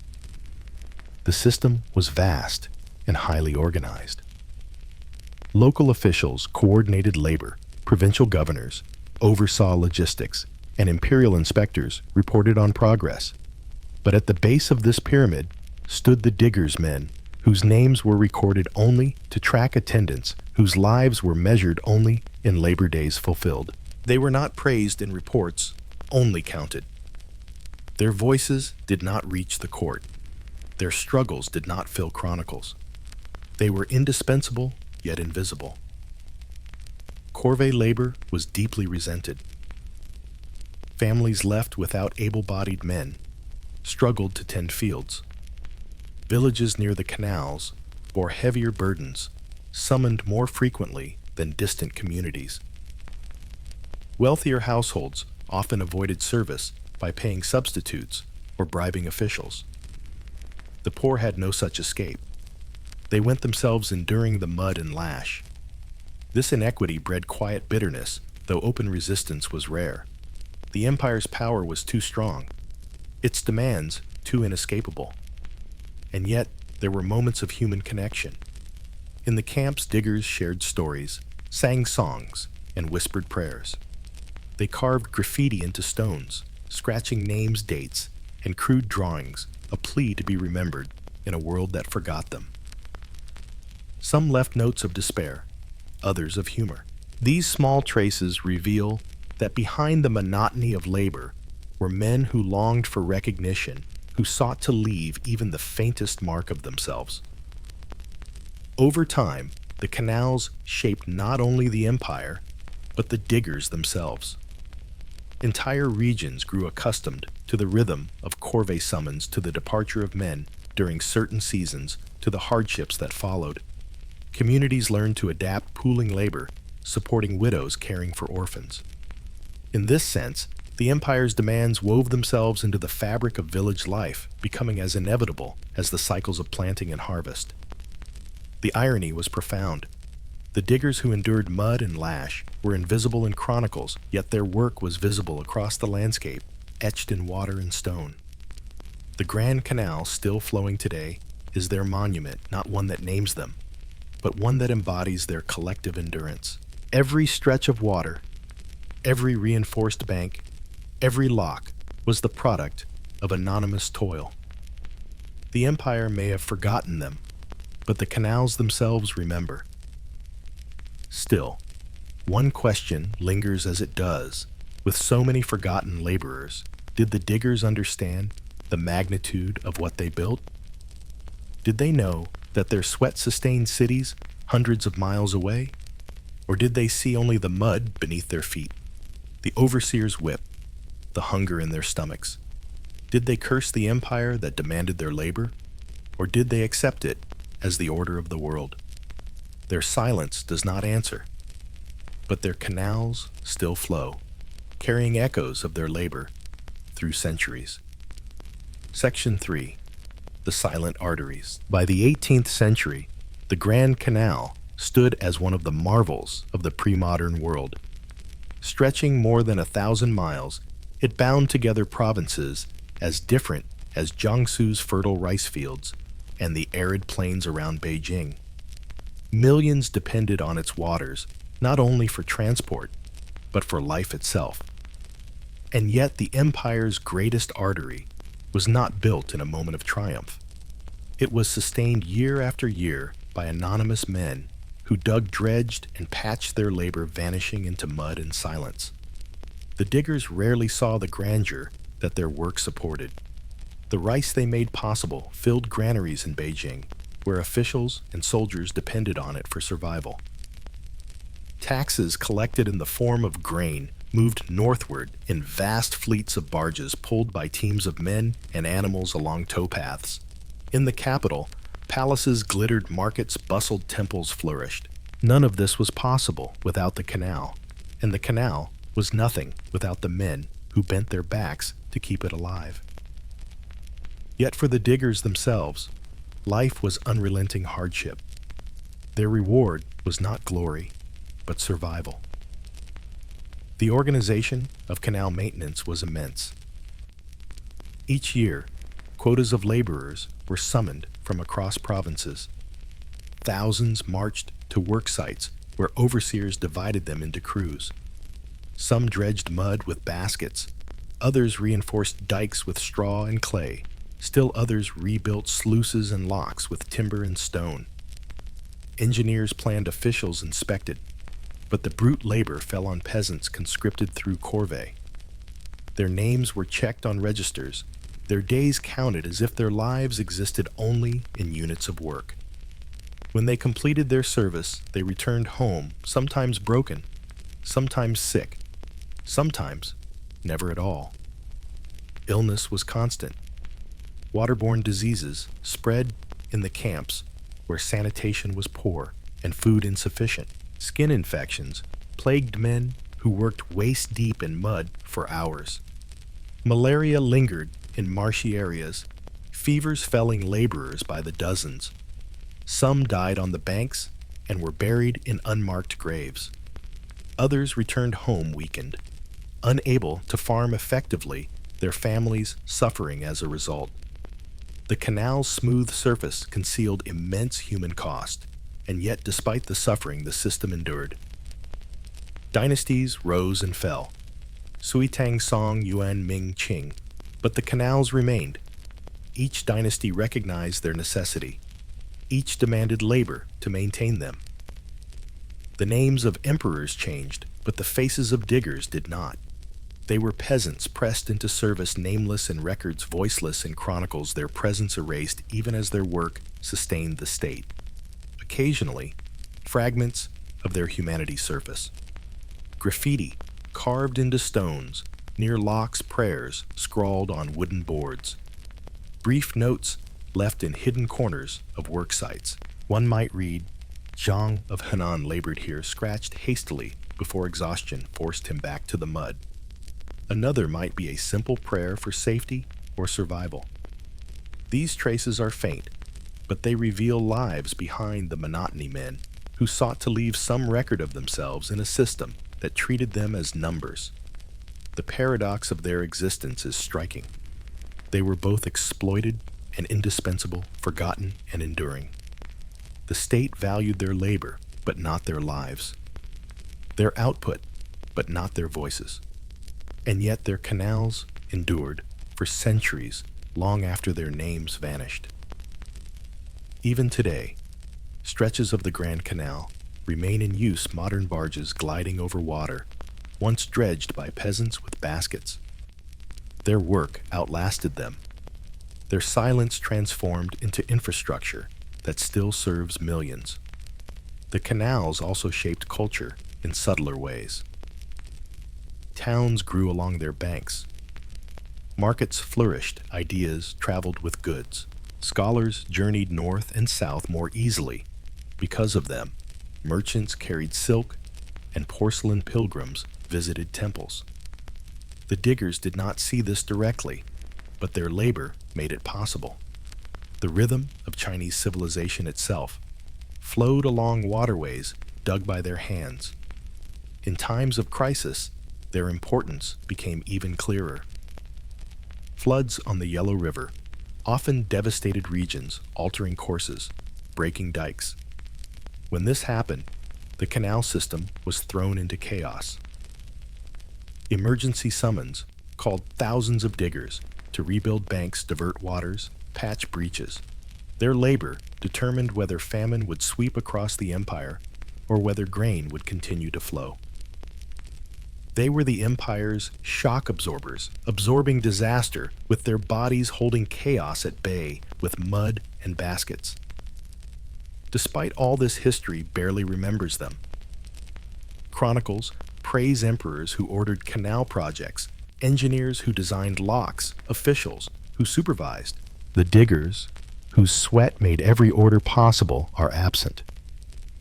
They exist only as vague references, X thousand laborers summoned. No names, no stories, only numbers. Their anonymity is nearly total. And yet, their absence from history books does not erase their presence from history itself. Without them, the empire would have starved. Without them, armies would have faltered, capitals would have withered, dynasties would have fallen sooner. Their silence was not emptiness, but foundation. They remind us that civilization is built not only by rulers and generals, but also by those who labor unseen, who endure without recognition, who shape the world in anonymity. When one walks today along the banks of the Grand Canal, seeing barges slide across its waters, it is worth pausing to imagine the countless men who dredged mud with bare hands, who carried baskets on aching shoulders, who lay down exhausted in makeshift camps never to rise again. Their work still flows. Their canals still carry life, even if their names are lost. And so, the story of the canal diggers ends as it lived in silence. They left no monuments to themselves, no chronicles of their deeds. Their legacy is water-flowing north boats laden with grain cities fed dynasties sustained. Their reward was not remembrance, but endurance. And yet endurance is its own monument. Their canals still stand, still flow, still whisper of men who labored unseen, whose sweat carved the arteries of empire. Still, one question lingers: did the diggers themselves ever imagine that their canals would endure for 1,000 years, or did they believe they were merely moving mud, condemned to vanish like the water that flowed past them? Their silence does not tell us, but the canals winding across China remain as their answer.